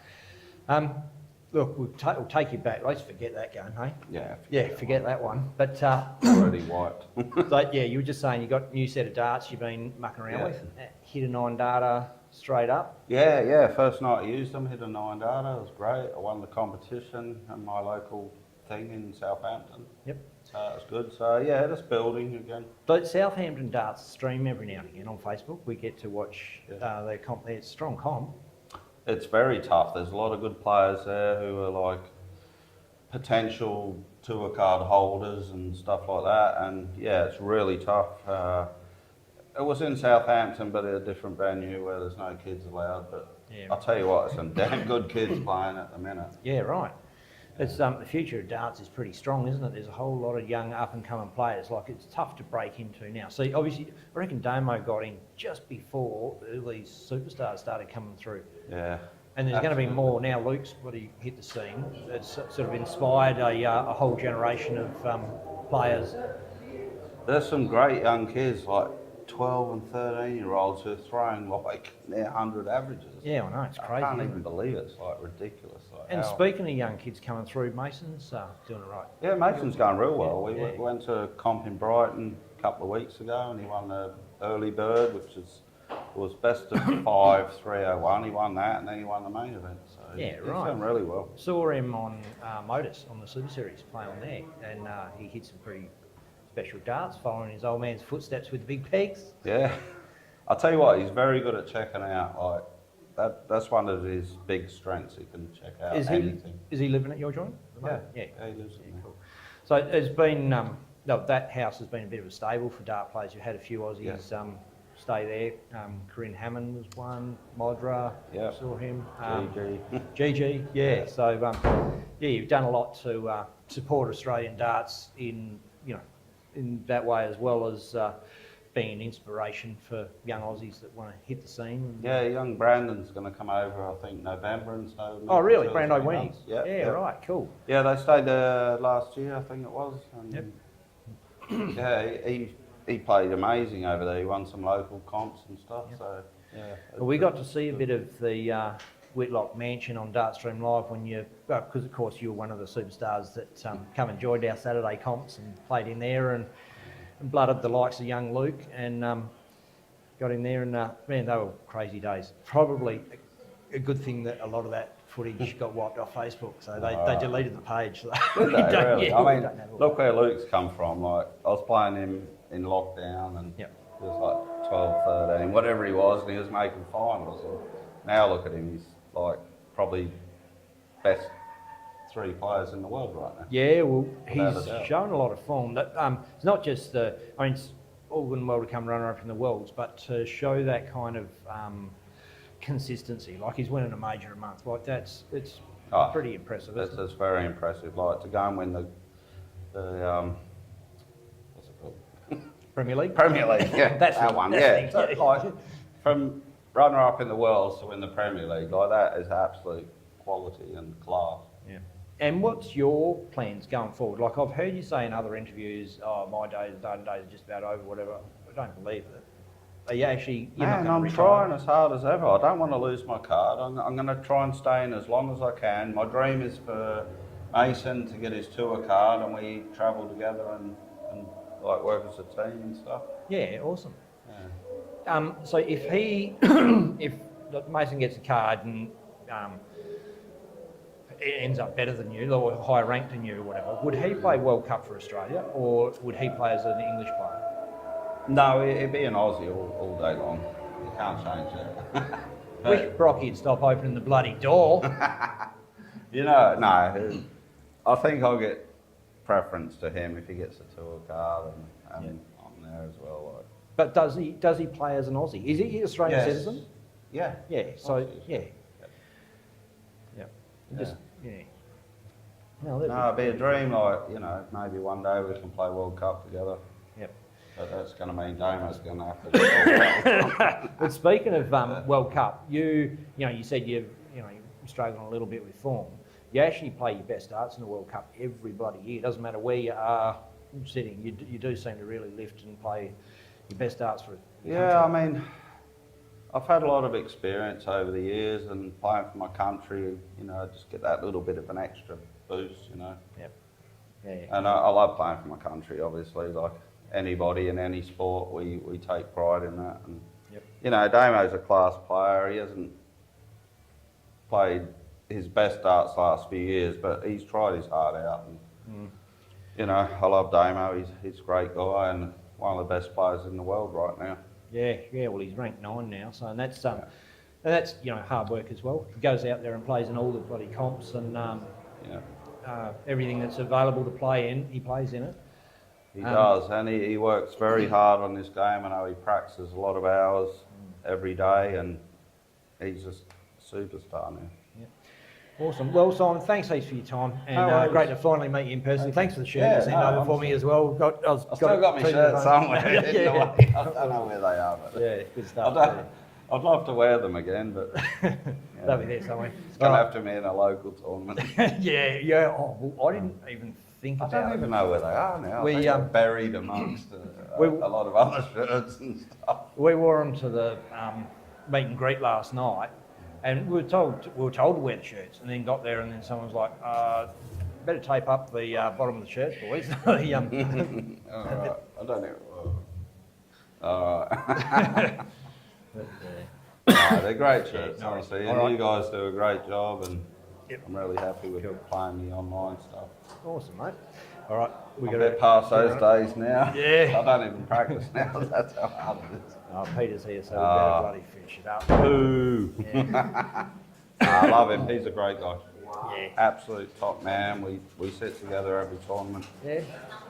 And I praise him because he's class. Absolute class. Awesome. Yeah, well, we'll get to have a chat to him in a minute, but we'll cross that when we get to, I think Brocky's going to talk to him first, maybe. I'm not sure. Awesome. All right, thanks heaps, man. No worries. Thank you. Yeah. Cheers. Nice to see you in person. Yeah, same, man. Cool, and we're back as Ben's hair is prepared. Really good to hear from Simon, from Simon there. That was an interesting one. You know, in all the other interviews we did, it was we'd get in the pro player or the PDC side player, and the local player sort of went back to the dressing room and whatever. This one, we had Simon in, and Peter walks in, so we're getting that winner and loser of the match interaction. And not all of it was on camera. There was all friendly, of course, but just interesting. Like, well, Simon's got a lot of respect for Peter. Yeah. He likes him as a player, as two professionals. Not just as two professionals, they're friends. Yeah. So, Yeah, so there was a little bit of banter at the end of the clip there, and then, Simon walked over, gave Peter a pat on the back and whatnot, and it was interesting to see. Really, really good to get that insight. It's something you kind of don't see, or like it's something you might think about, but cool to see it on the inside. But But look, let's hear from Peter. There was pretty interesting stuff in that one too. It was quite a good interview, so take it away. it was good, and well, it speaks for itself. I don't really probably need to say anything about it. We'll let it go. Dream big, boy, gonna make it. Bailey's Carpentry Services presents the 2024 Australian Darts Masters Live pre-show entertainment by Dartstream Live. Shout out to Mark Cuddy and Danny Kilbane. So, welcome to Dartstream Live. I'm Ben. We haven't met before, Pete. But, so a lot of the other players in lockdown played on our live stream, so I sort of know them. I don't know if the worst idea in the world, that is, live stream. Yeah. Eat it. Well, playing online, you mean, or? Yeah, well, I was the first guinea pig for the PDC one. And... no crowd, you mean, when they... Is that no, the online. When you played, that's right. I remember that. Yeah. And it was like, the delay thing was like, and because I like to just get up and throw. So you have the timing. The time and the waiting for... Yep. And then I think I played Justin Pipe or something like that. Oh! So it was like, So it was like that, their throw, and he go, so I think that was my throw, so I go up and go like that. And he go, and he'll shout across, he go, did you get that? Just as you kind of throw, I was like, oh, come on. Beauty. Yeah. But, That's yeah. tough. Anyway. Justin's hard to play the best of times as far as your rhythm goes. A lot of players do. We don't do it anymore. The online stuff. We sort of post-COVID went to streaming actual real games in real venues, sort of thing. So sort of switched over to that, but not. Not what Foxtel's doing, but a sort of stripped down version that we can do. Because Australia's such a big country, so we'll set up the cameras at a venue.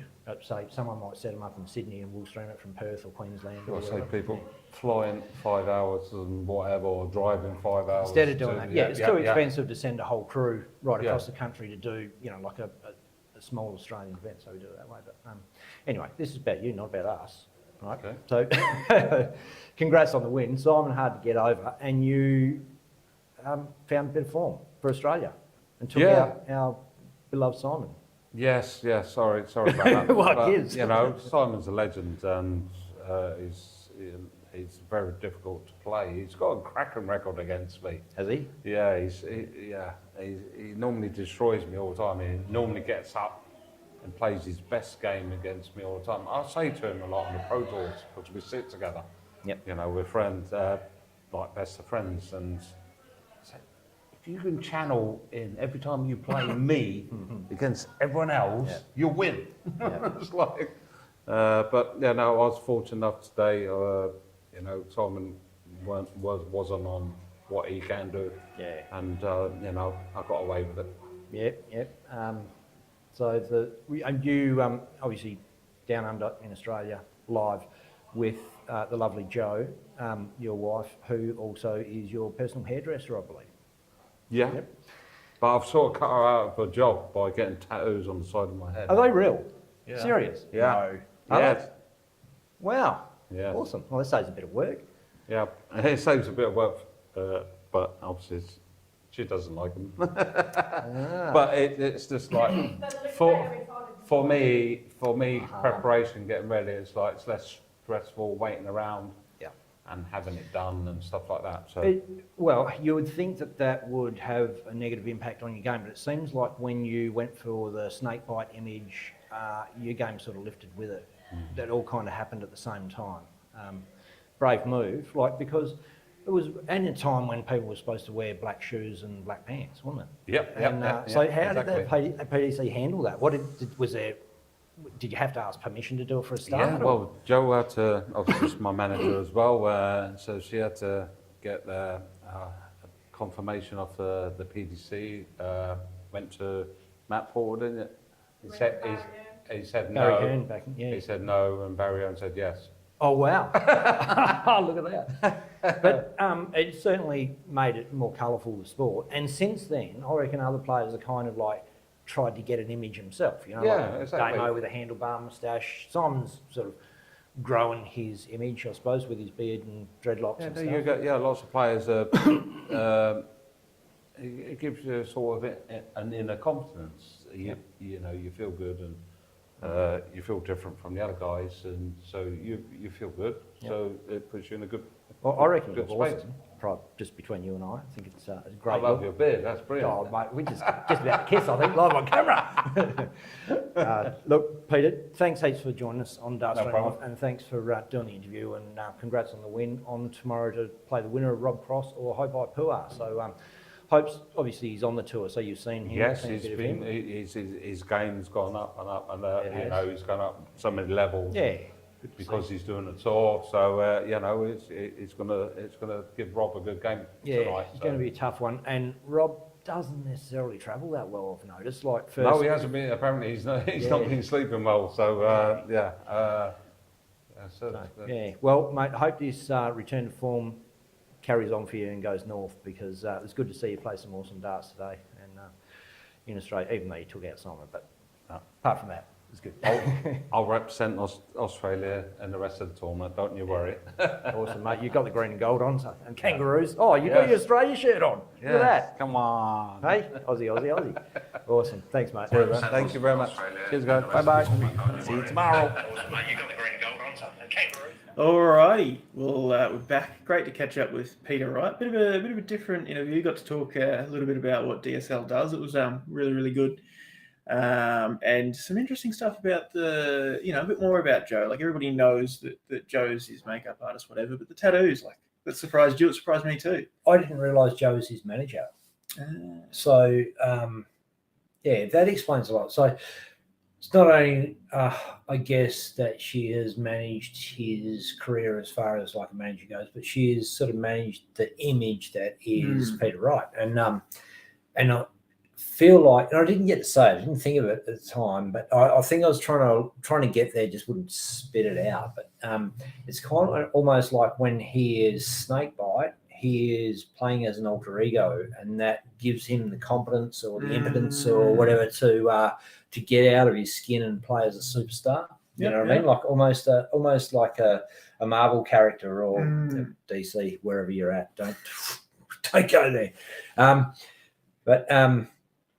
Do you reckon? Yeah, that's it's like it's the character he's playing into, and I suppose that might help as well for criticism. Or that kind of thing of people online. They're criticizing the character that he's playing. It's not you personally. And he did mention that, like his personal life is his personal life sort of thing. So it's not. So he keeps that kind of separate. And you would have got a sense of it from the interview, you guys out there watching it, that like he's not an aggressive character, although he's an aggressive dart player as far as not aggro, but he's, you got to play hard to win. And Snakebite is a winner, you know what I mean? But as I said in the interview, great to see him come back into a bit of form. Shame it was against Simon, because we love him. We would have loved him to win. But and Simon, kudos to him, gave right props for what he did. And look, he played well enough to win, and he did. And Simon didn't. So that's how it goes. Yeah, exactly. Well, look, next game of the night was Damon Hedder 6-0 over New Zealander John Hurring. And as you saw a bit of earlier, we had a pretty extensive chat with Damon earlier on in the day. So we thought we'd let him rest, and got John Hurring in for a chat instead with the old boy, the Bull, James Bailey. Dream big, boy, gonna make it. Bailey's Carpentry Services presents the 2024 Australian Darts Masters Live pre-show entertainment by Dartstream Live.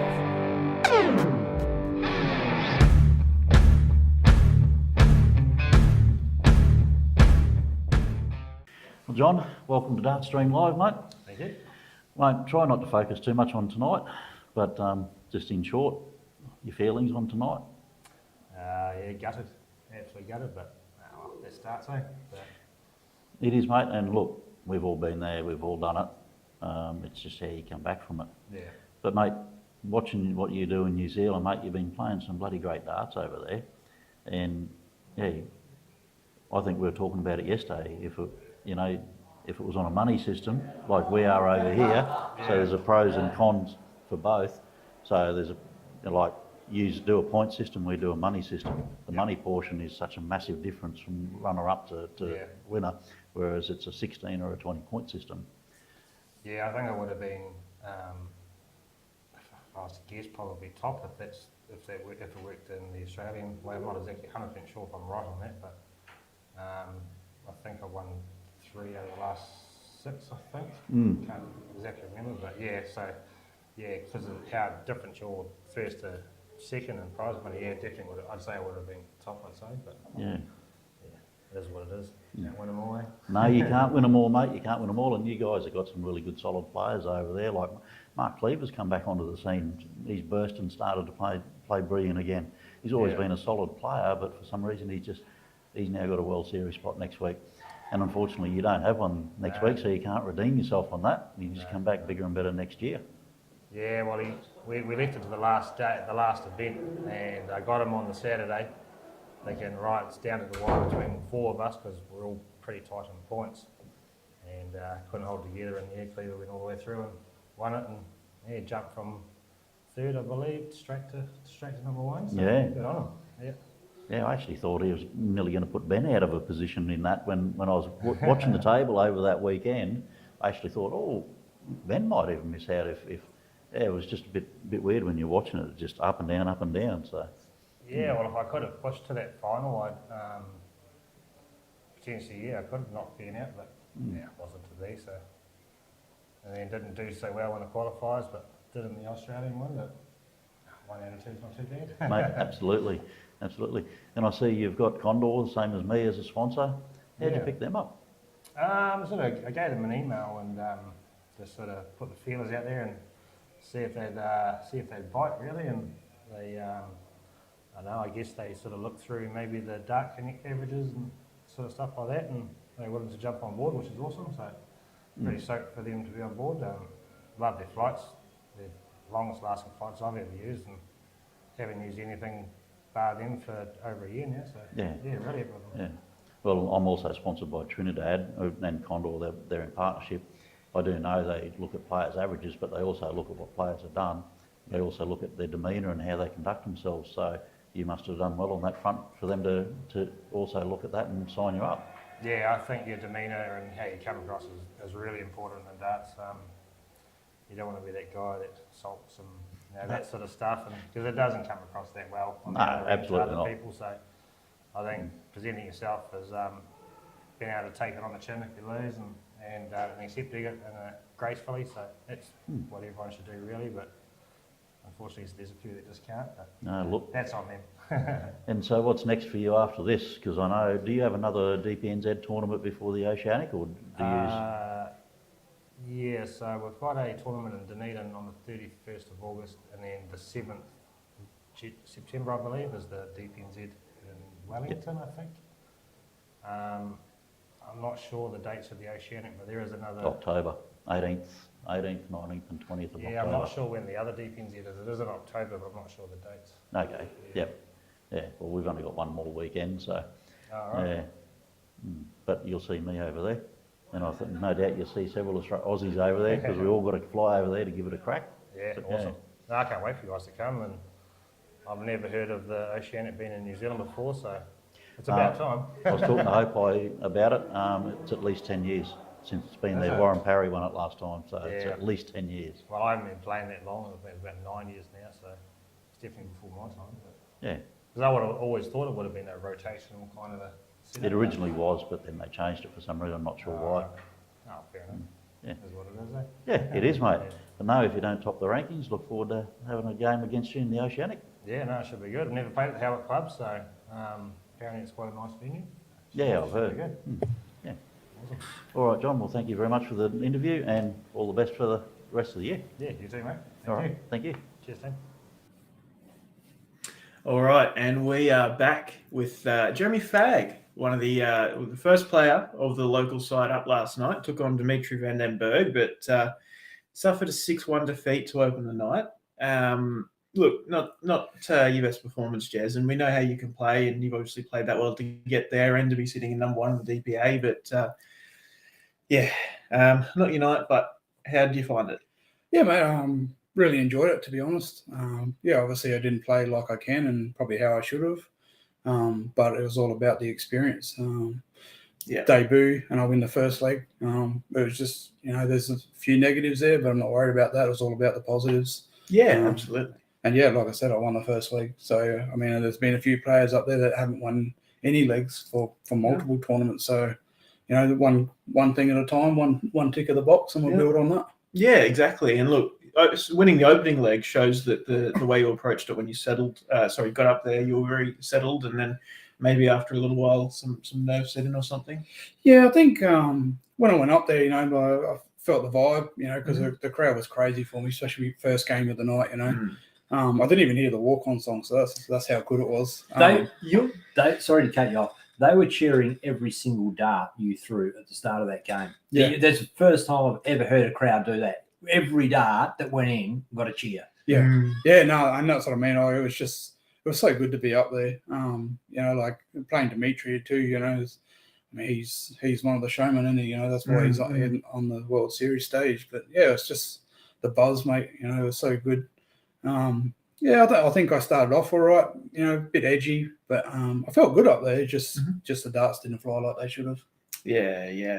Well, look, you've been to the Pro Darts Showdown Series, Yes. good few years ago now, and you've been to the Motor Super Series, and played a bunch of these big tournaments. How did last night compare to the big tournaments you've played in? And I think it was obviously a bigger occasion because of the stars that we have here from the UK and like Gerwyn Price and all that sort of stuff. But I think the Pro Series is a good learning curve and was a good learning curve for that stage experience. And I think that's probably I've had messages saying I looked a bit nervous and all that, but in myself I felt good up there. So I mean that's probably from the experience of playing the Pro Series.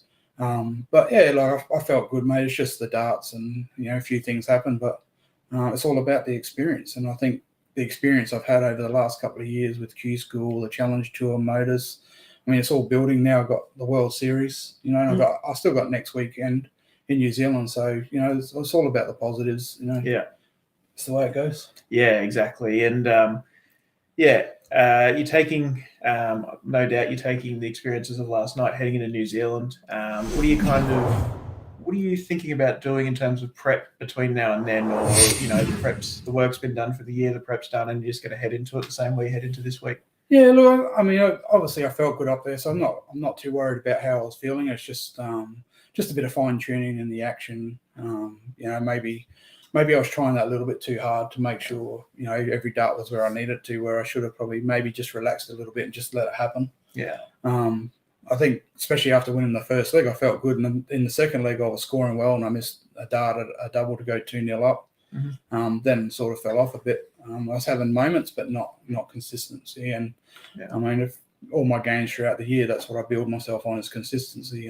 It's good to have a 90 or 100 average, but it's no good having a 60 or 70. And that's what I build my game on, is to have that 90 all the time. Yeah, I just need to put that on the stage. Yeah, for sure. Well, look. Wish you all the best for New Zealand next weekend, but obviously you are sitting in that top spot of the DPA, and how are you going to head into the last DPA event of the year? I think I'll be looking forward to it. Actually, I think with this weekend and next weekend, even when I went to the UK and I played Challenge Tour, and when I come back, I felt like I was a bigger and better player just from the experience. Yeah. So I think the 2 World Series spots will put me in good stead for September. The Oceanic if it comes up.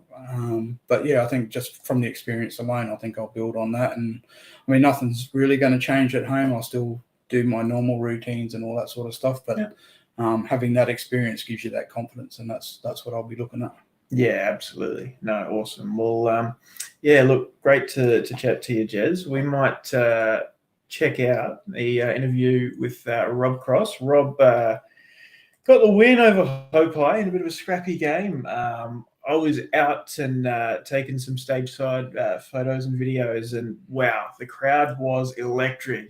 Hopes was trailing after a little while, and I think he built back from 4-1 to 4-all, and then it ended up in 6-5. And Hopes played some brilliant stuff. Oh yeah, mate. And look, I think for Hopes, I spent a bit of time with Hopes out the back there, and over the week, and he's just such a cool, calm customer, and he shows that on stage too. He doesn't get too excited, keeps everything inside, and does the job.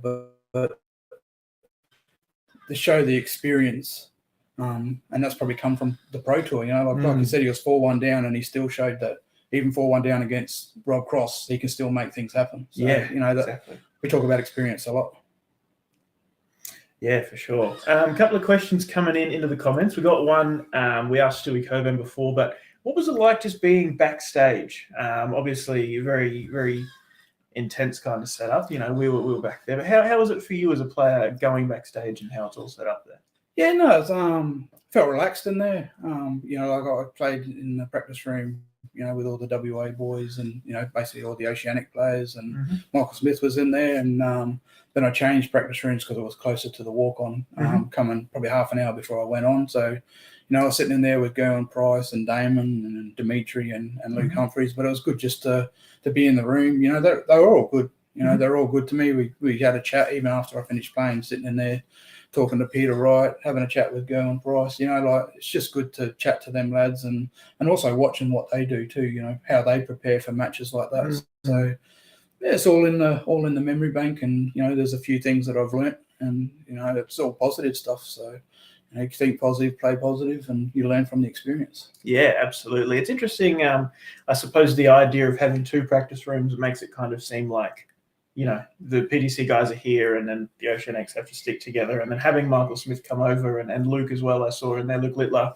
It's pretty cool to have the mixing, but the fact that you're able to go over to the other room, I suppose, as much as it seemed like on the surface level, it definitely wasn't that kind of like segregation type of thing. It's just the use of the space, I suppose. Yeah. No, that's right. I mean, that we had Michael Smith and then Luke Littler come into the other room when I was first practicing. The only reason I went to the other room is because I didn't want to walk all the way down the hallway to go on. So, but yeah, look, man, everyone was good. I think for the Oceanic boys, it was just we got together and got that vibe from each other. Getting each other ready, and then I mean, all the pros were good too, mate. It's just good chatting to them and learning from the experience. Yeah, for sure. Awesome. Well, there was also another comment from Charmaine Hogg asking, how do you prepare yourself going forward? Mostly the positive thoughts. Like I said, like we all seen the game last night, and I'm definitely not happy with my game. But I can't dwell on that. Like I said, I won the first leg. I played some good darts in stages, and I need to focus on the positives because for me, I got a week to change a few little things or approach it maybe a little bit different. Like I said, it felt like sometimes I was probably putting a bit too much pressure on every single dart where I should have just had my shots. They're just little mindset things that I look at, but it's all about the positives, the experience. I've been there now, so next week I know what to expect. I know the routines. It doesn't matter when I play first, second, whatever, last. But it's all about the positives. I know I can produce that 90 or 100 average, and it's just making myself comfortable and knowing that I can still do that. Yep. Yeah, awesome.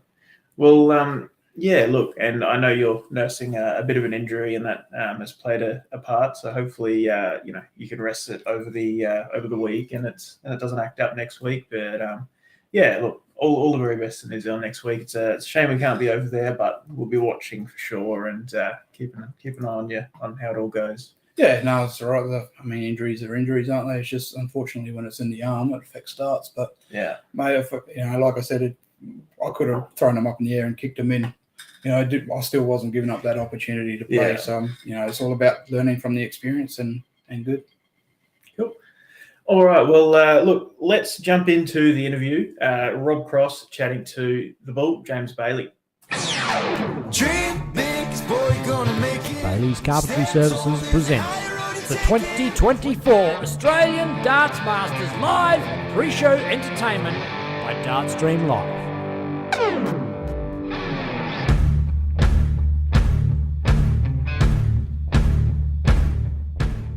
Hey Rob, How are long you? time Right. no see. Oh no, it's every single year, and until maybe longer, yeah. Well, yeah, I haven't been around for the last No, couple no. of years. How are you anyway? Yeah, good, Keeping mate. well? Good. Yeah. Tough, isn't it? I know we had that battle in 2019. Oh, no. Same as similar to what you had up there. Like that. Don't chin me. Hey, you got me. And that's the year Damon won his title. Oh, superb. He beat me in the final of Brisbane, wasn't it? I know. I was looking to go back to back there. You were. Final and No, yeah, now some you're looking to do the incredible same. finishes in that game, from what I can remember. You You know, did. It's one of them, isn't it? It is. But mate, I know when you won the 2018 World Championship, you went down a little bit, but you were really back up in that top cluster again. You're throwing brilliant darts. Yeah. And just watching you on tour, they've got to play bloody brilliant to beat you, and you're hanging in there, and you're just doing what you were doing back then. Do you know, for me, I probably feel more relaxed than ever, and a little bit stressed. Just take the game tonight, a little bit stressed, and I think probably 2 years ago I'd probably lose that game 6-5. Only difference is I can get a little bit stressed now and still be in control of my emotions, know what I've got to do, and just try and shine through it and push through. I think a lot's changed. I've done a lot of learning in 7 years since 2018. Yeah. And, I'm a different boy. I probably approach it a little bit different, but if anything, I'm probably guilty of enjoying it too much. You know, when I'm playing well now, I'm buzzing, and that's the best feeling in the world for me. I think a bit like tonight, I started to buzz and then it went away, you know, and then you have to grind it out, which I'm fairly good at. But usually, if it's going well, usually it stays for the game, and I managed to tidy it up at the minute, so very appreciative to it. But like I said, I'm enjoying darts more than what I probably ever have. Maybe back to my first year, you know. So watching what you've done easy. on tour, it does remind me of what you're doing when you first hit the scene. Just some of the games you're playing, great averages, great legs, and great fights. And you've just demonstrated that again tonight. So well done on that. I know it was touch and go at a point though, wasn't it? It is, but it's a Play game to of high millimetres, body, and like you were saying before, it's you got to take those shots out when you get them. Well, this is it. I think I had earlier shots and they were probably a bit easier and I missed them. But then as soon as the pressure comes on, you shine through and you manage to get it, you know. But look, all credit to him and all, because 4-0 down for most opponents, they usually just sort of they fade away and other stuff. And I know I missed a few bits, but look, credit to Hi-Pi. At 5-4 leg, he's at 3-1-40s on the bounce. He's put it on me, you know, and it's a credit to play them players, and it's nice to play them players because look, they don't just roll over, they don't have their belly tickled, you know, and you get a lot of players, you get them into a situation and you feel like you've won before you've actually finished, you know. So credit to him and just fantastic. I'm enjoying being back and been out walking and stuff, trying to grab me sleep at the minute. But I know when you're in I the wouldn't hotel say I was the other day, jet you were lagged, you saying know. that. I've landed and I went for a massive walk, managed to stay awake for a day, and you know, I slept really well. So there's Good. no excuses. There's no excuses anywhere else really. You know, it's just getting in there and getting it right. And if I get it right, I believe I'll win again. Mate, and you're on track to go back to back. We'll keep going, honestly. I'm going to come in, there'll be a better bobby turn up tomorrow. And if there's not, that flight's coming a bit earlier. So that's the last interview. No, well, all the best for the rest of the tournament, and thank you for talking to us on basketball. Yeah, so let's stall with some crowd shot or two. All right, well, we are back again. That is the last of our interviews from last night. How good was it to see all the guys, obviously all except Girl and Price, but just good to get there and sit down with them and have a We chat. didn't get all the local guys. No. But sort of missed Rob Mudra, I think, and we didn't get interviews with Stewie Coburn and Jezza, but they swung past as we were live streaming, so we got to chuck them in there. But it was awesome, man. Like we love the superstar. I mean, we're here because we love the dart stuff, right? Exactly. So for us to get to just get rub shoulders and have a yak with those guys is pretty awesome for us. And get those interviews, and I feel like finally, like you watch these guys and they're all, it's talking. It's like when they're having a discussion, it's like on a level that I'm not quite relating to. So when I actually got to talk to them in person, I felt like I was getting to know them a little bit more. You know what I mean? And that's what I was after.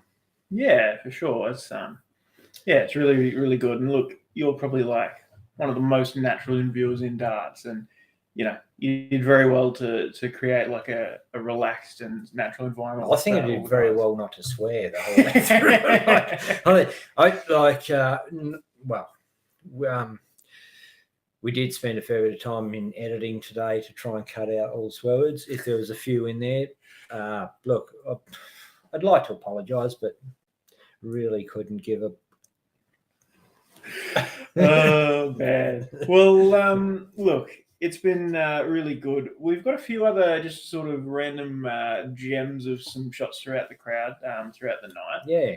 Might have a quick squiz. Yeah, I think we might even have.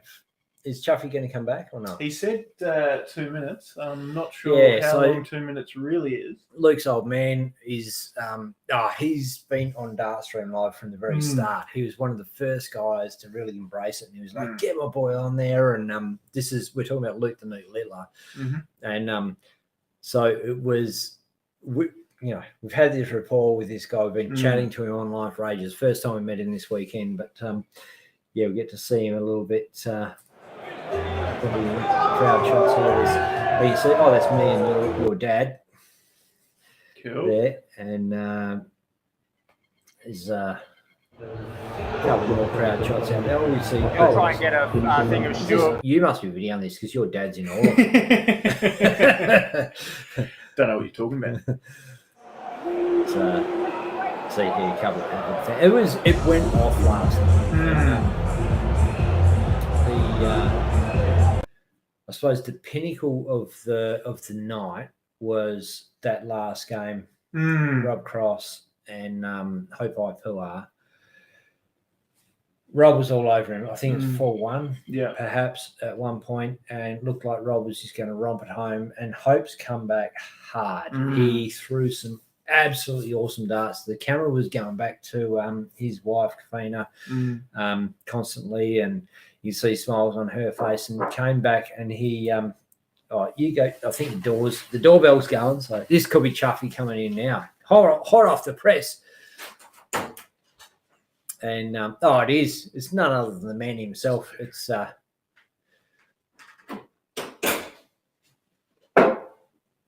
mate, come in here, grab a seat. Don't trip. Don't trip. Sit on the lounge. Okay, fan.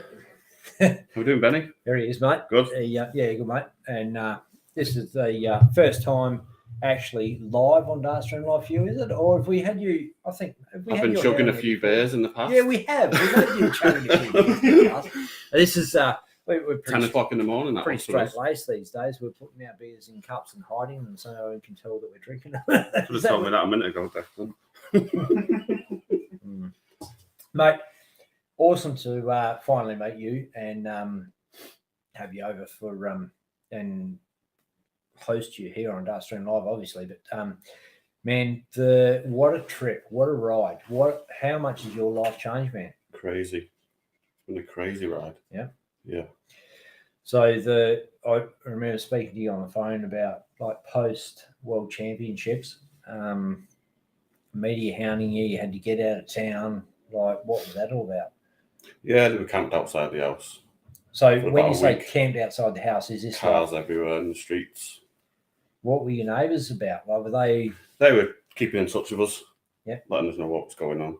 Yeah. Giving us the heads up. So we returned home after the Worlds. Luke went to his manager's house, and then we packed up, went and picked him up the next day, and we just went off to the middle of Wales for a week. Yeah, right. Get out of town. Come back, and everyone was bored by then. So Yeah, they gone. yeah, right. Till they can brew up another controversy, and there's no shortage of it. They've been, bringing. I think that's the thing that's changed. Like, once upon a time, news would bring up news, and so, but now it's clickbait stuff, and they've tried to bring up a lot of shit to try and get some clickbait on Luke, and it's not cool, eh? It's annoying, but I just don't read it now. Yeah. There's a lot of groups of unfollowed on Facebook, and just don't read the comments. Yeah. If you get involved reading it, then it's going to get you down, and so You can't make that your life. Like, your life should be the success of it and the joy of it and the vibe of it, surely. Just when he loses, everyone jumps on, says he's finished. He's not even started yet. Hell yeah. So I just don't read that crap. Yeah. Exactly that. And but he has had a wild amount of major wins in a short amount of time. Like, it's one thing to come runner up in the Worlds, and that would have been probably enough to catapult a career. But to go on from that and then win the Premier League, hey, Yeah. come on, That's crazy. it's pretty huge, pretty huge. Like your saying was to make the semis, top four, not to top the group, top the table and win it. Well, it's ruined dudes, the Premier League, hasn't it? Like, you've seen guys that it's really affected their career in a negative way. They've got selected for it and they've gone downhill because they've won a game, because it's tough, man. Yeah. Well, Chris Dobie last year, he won the first night, didn't he? I think he won it in Belfast, where Luke won his first night, and then he struggled and he's an established player.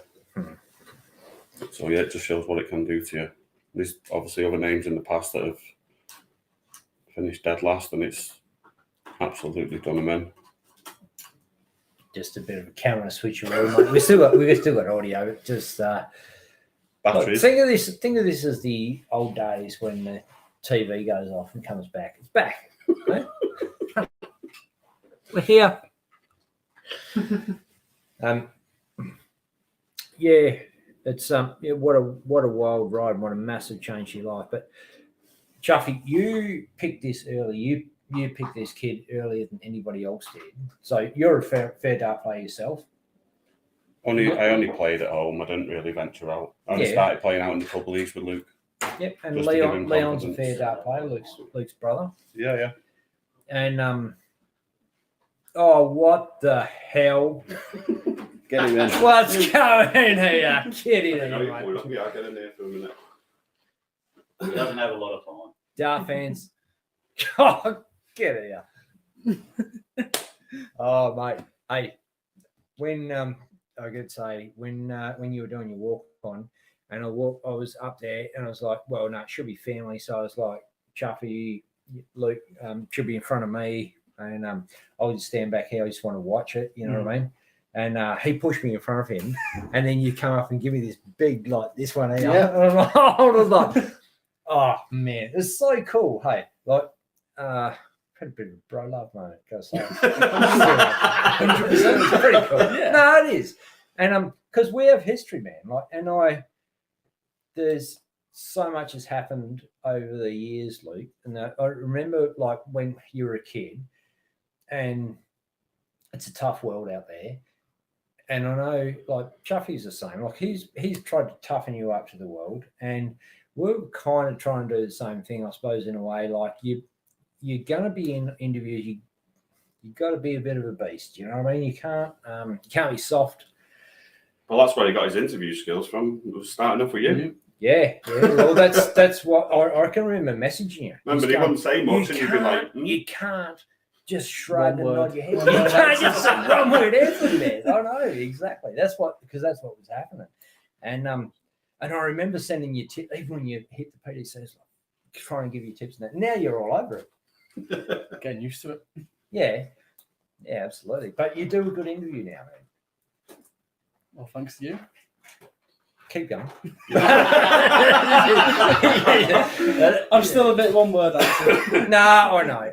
I get it. But you have got the skill, and you start to look people in the eye. Like, it's hard as a kid. I know. I had to teach my own kids the same thing.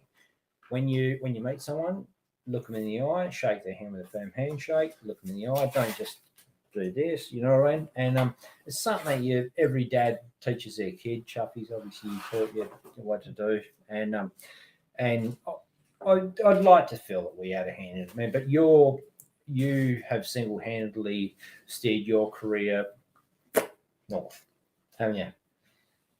Gone nuts. Gone bunter. Gone absolutely bunter. Yep. You're just going to sit here and do one word answers. You're like, is this what you're trying to wind me up? Hey, we've got a little bit of a present for you, Luke. Declan Bailey, bring it on. It is a Dartstream Live dartboard, our own. Got our logo and all our sponsors, and get it on the camera, mate. Yeah. I'll pass it to you. Most sport ones on the bottom, mate. Yeah. Bailey's colours. Just it's it's one of the things we've sort of done as our brand, and so what you're an important part of our history and our brand, and we just wanted to give you something that was thank you. We should be able to fit that in a case, and we'll get that framed up, and when he gets the shed or man cave, whatever, we'll get that up. Yeah, awesome. We just did it for our sponsors, like the sponsors that have helped Dartstream Live out. Like, there's no big money in streaming darts in Australia. Like, we do it for fun and for love, and try and cover our expenses, but we rely on sponsors to help us with that. Bailey Carpentry Services has been a major sponsor of this. Thanks, James Bailey, dude sitting right over there. Well, James actually paid Luke in all the Dartstream Live events. Oh, really?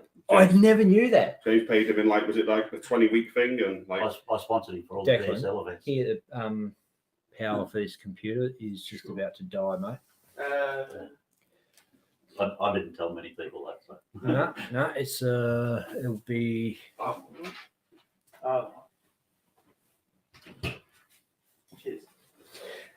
Yeah, so I had no idea, but James been a massive supporter of darts, not just for Darts Room Live, but he sponsors all sorts of shit all over the world for all different people. But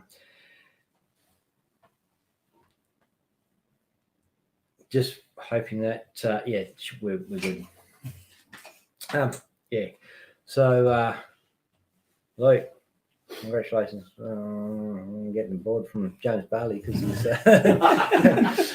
I don't know what to say, but mate, it's been a massive trip. You know, the wild ride from as a teenager playing on the heady days of Dartstream Live and the stuff that we were doing back then, the conversations we had back then that best left. Man, imagine if that stuff was still on the internet. Could possibly ruin a career. Not mine. No, I've got no career. I've got a career. Yeah, no, yeah, bloody hell, it's pretty rough, But look at you, you've done it, man. Bloody done it. Pretty cool. we just started. Literally. Yeah, exactly.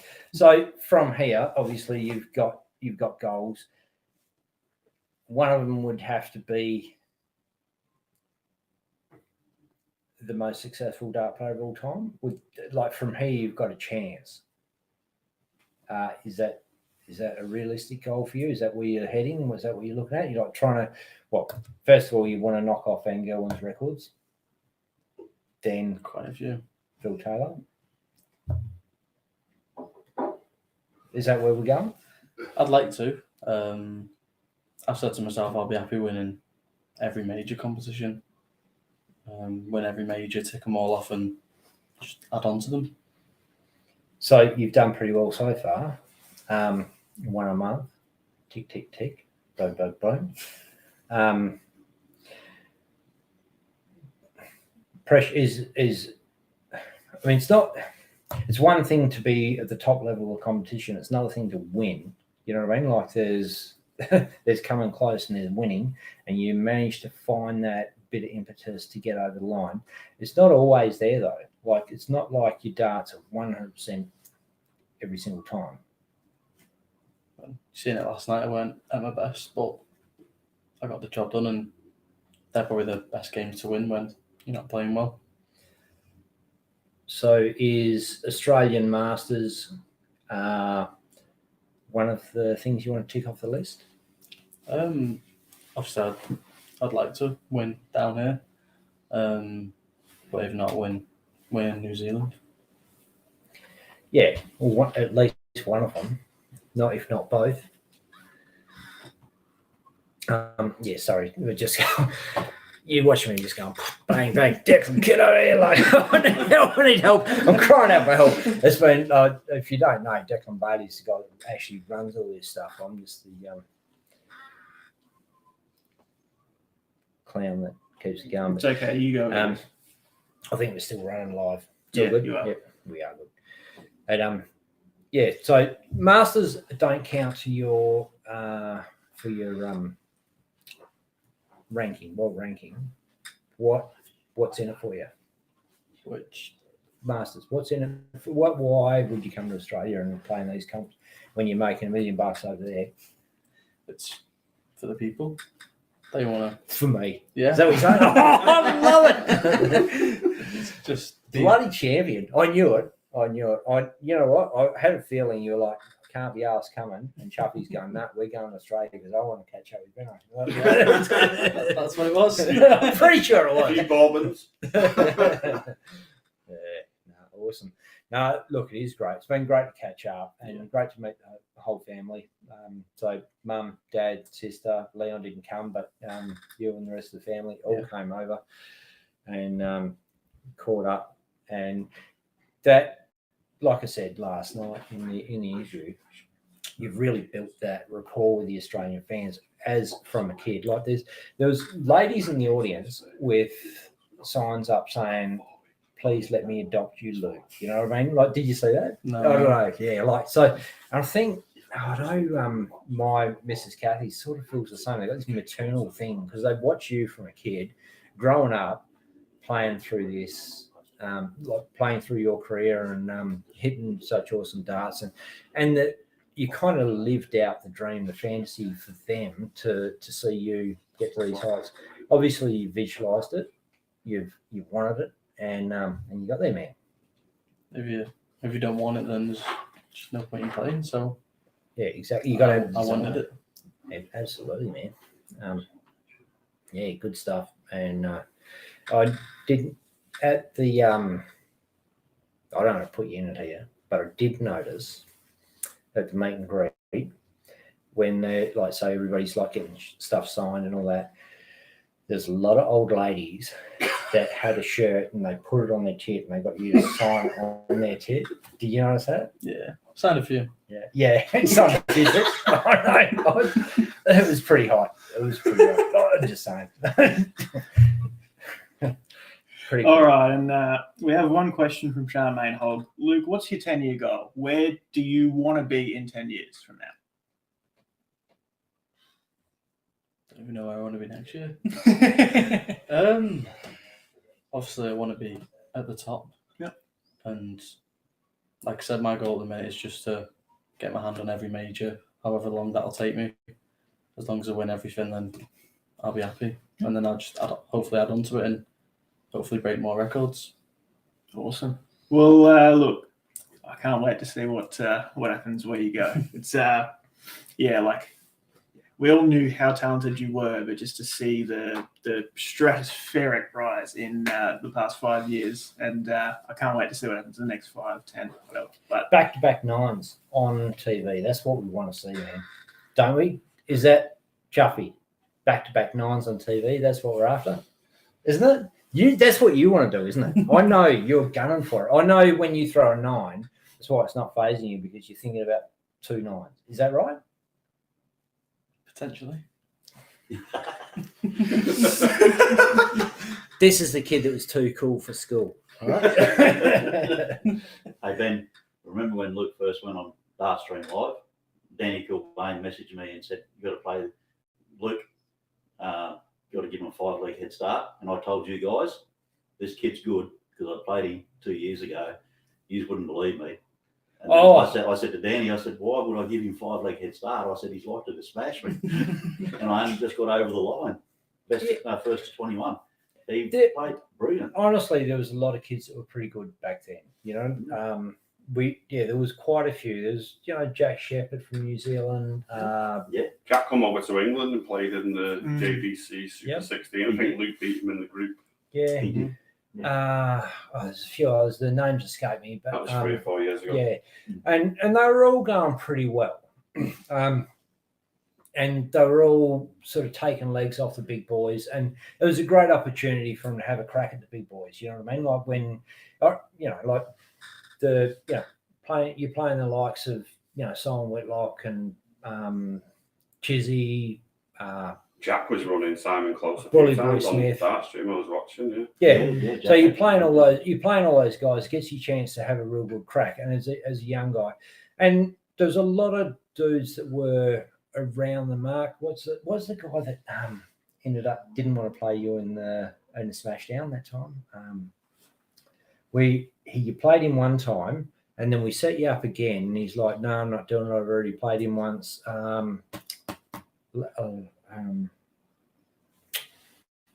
Irish guy. No one's helped me out. No, okay. Can't do it. But regardless, there were quite a few young guys that were around the mark and all throwing pretty good darts when you're in the JDC juniors and youth and whatever, and you just kind of went to the next level. Once you hit the big stage, you took it to another level, and honestly, it blew me away when you walked up there for the first time. I was like, "Oh wow, you got there, it's like you just were not, you did not look one bit overawed by the experience. You were like, because you've been held back, because you wanted to get up there, you were restricted. You couldn't play until you were 16, correct? PDC told, yeah. Yeah. And tell me you wanted to do it before then. I know you did. Oh, yeah, 100%. Yeah. So once you got up there, you were gagging for it so hard that when it was your time, you were like, oh, yeah. And look, that's what it looked like, didn't it? That's what happened. I know. And you got up there and bloody blew them away, blew them off the stage. It was magic. Awesome. And it was, honestly, it was the highlight of my dart fanning career, apart from this moment right now. This is probably toughening it a little bit. But, no, it's pretty cool, man. Like, you got up there and absolutely smashed it. And to watch you go to the next level was awesome. And Luke, thanks very much for joining us on Dartstream Live, mate. We absolute pleasure. Chuffy, thanks for coming in. And only had a minute. You come in, stole my glory. Come here, mate. Come here. Come and say goodbye to the fans.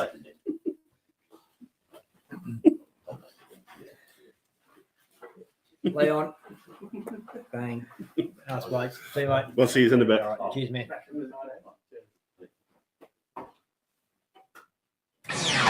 Dream big, boy, gonna make it. Bailey's Carpentry Services presents the 2024 Australian Darts Masters Live Pre-Show Entertainment by Dartstream Live.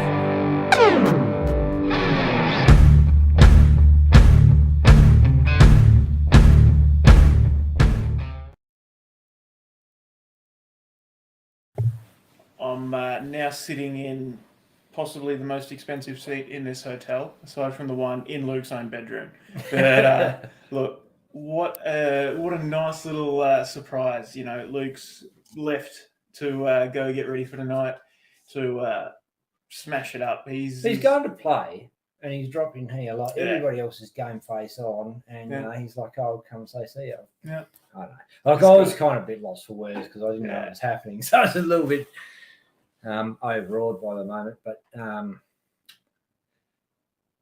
it's a bit weak to get overawed by a 17-year-old kid. Isn't it? I don't know. I feel funny about it. Like, just because it was me telling him how to do shit for so long, trying to get him to do an interview and all that, and then he comes along and he's been great at interviews, and then sits there and doesn't say anything. But it's not good on you, mate. Yeah. Well, look. Either way, it's special. Oh, he's a mate, special gift. dude. It's a gift. and, It's yeah. a gift. Yeah. Yeah. Look, what they've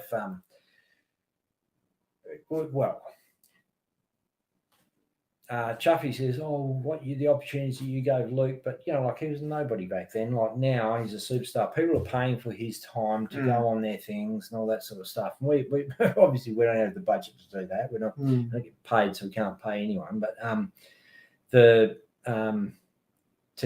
him to come back and pay it forward, Yeah. so cool, mate. It's cool. Yeah. And the coolest thing is that he's most genuine about it. Yeah. And when I saw him when he's doing his walk up and that, and it sounds pretty gay, but our eyes locked. It did. It was like, oh Yeah. man, it's so cool. Yeah. Right? It's so cool. Absolutely. Yeah. Awesome.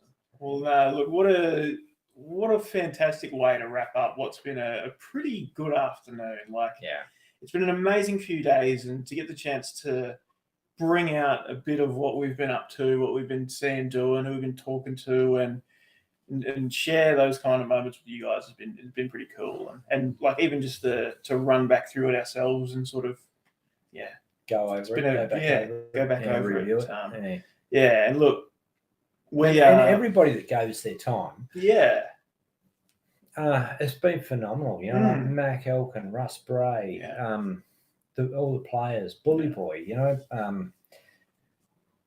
great to catch up with them. And like Simon, Damo, revisit those, because they were all, when we were doing this and all just playing darts in COVID, and it was all just a bit of a hobcobble thing.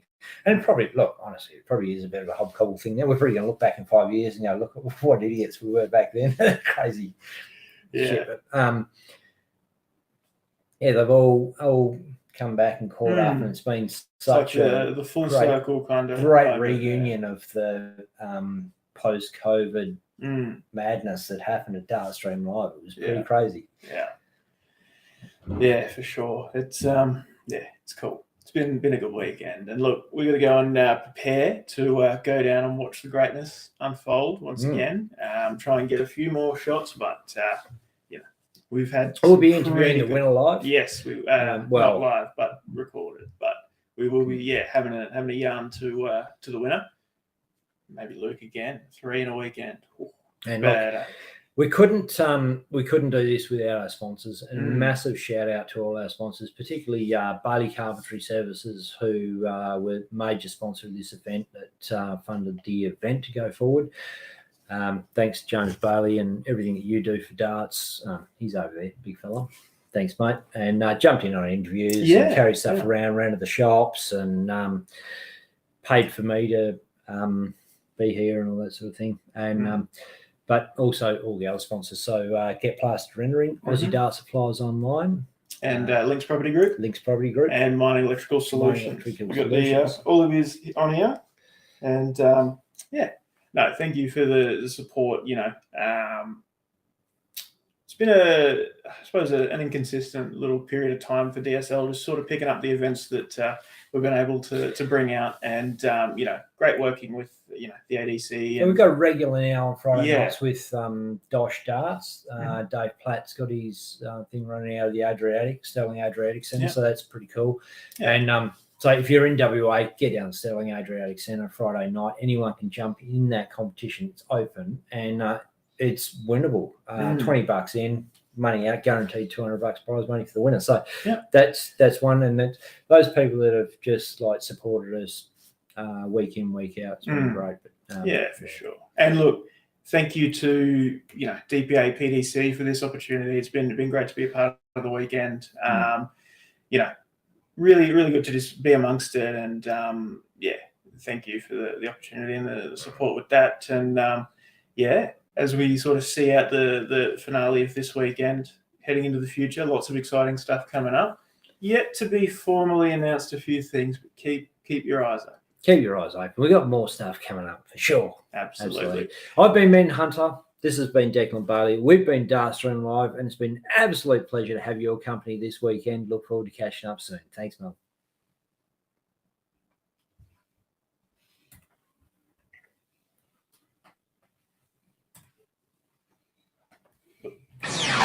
Dream big, boy, gonna make it. Bailey's Carpentry Services presents the 2024 Australian Darts Masters Live Pre-Show Entertainment by Dartstream Live.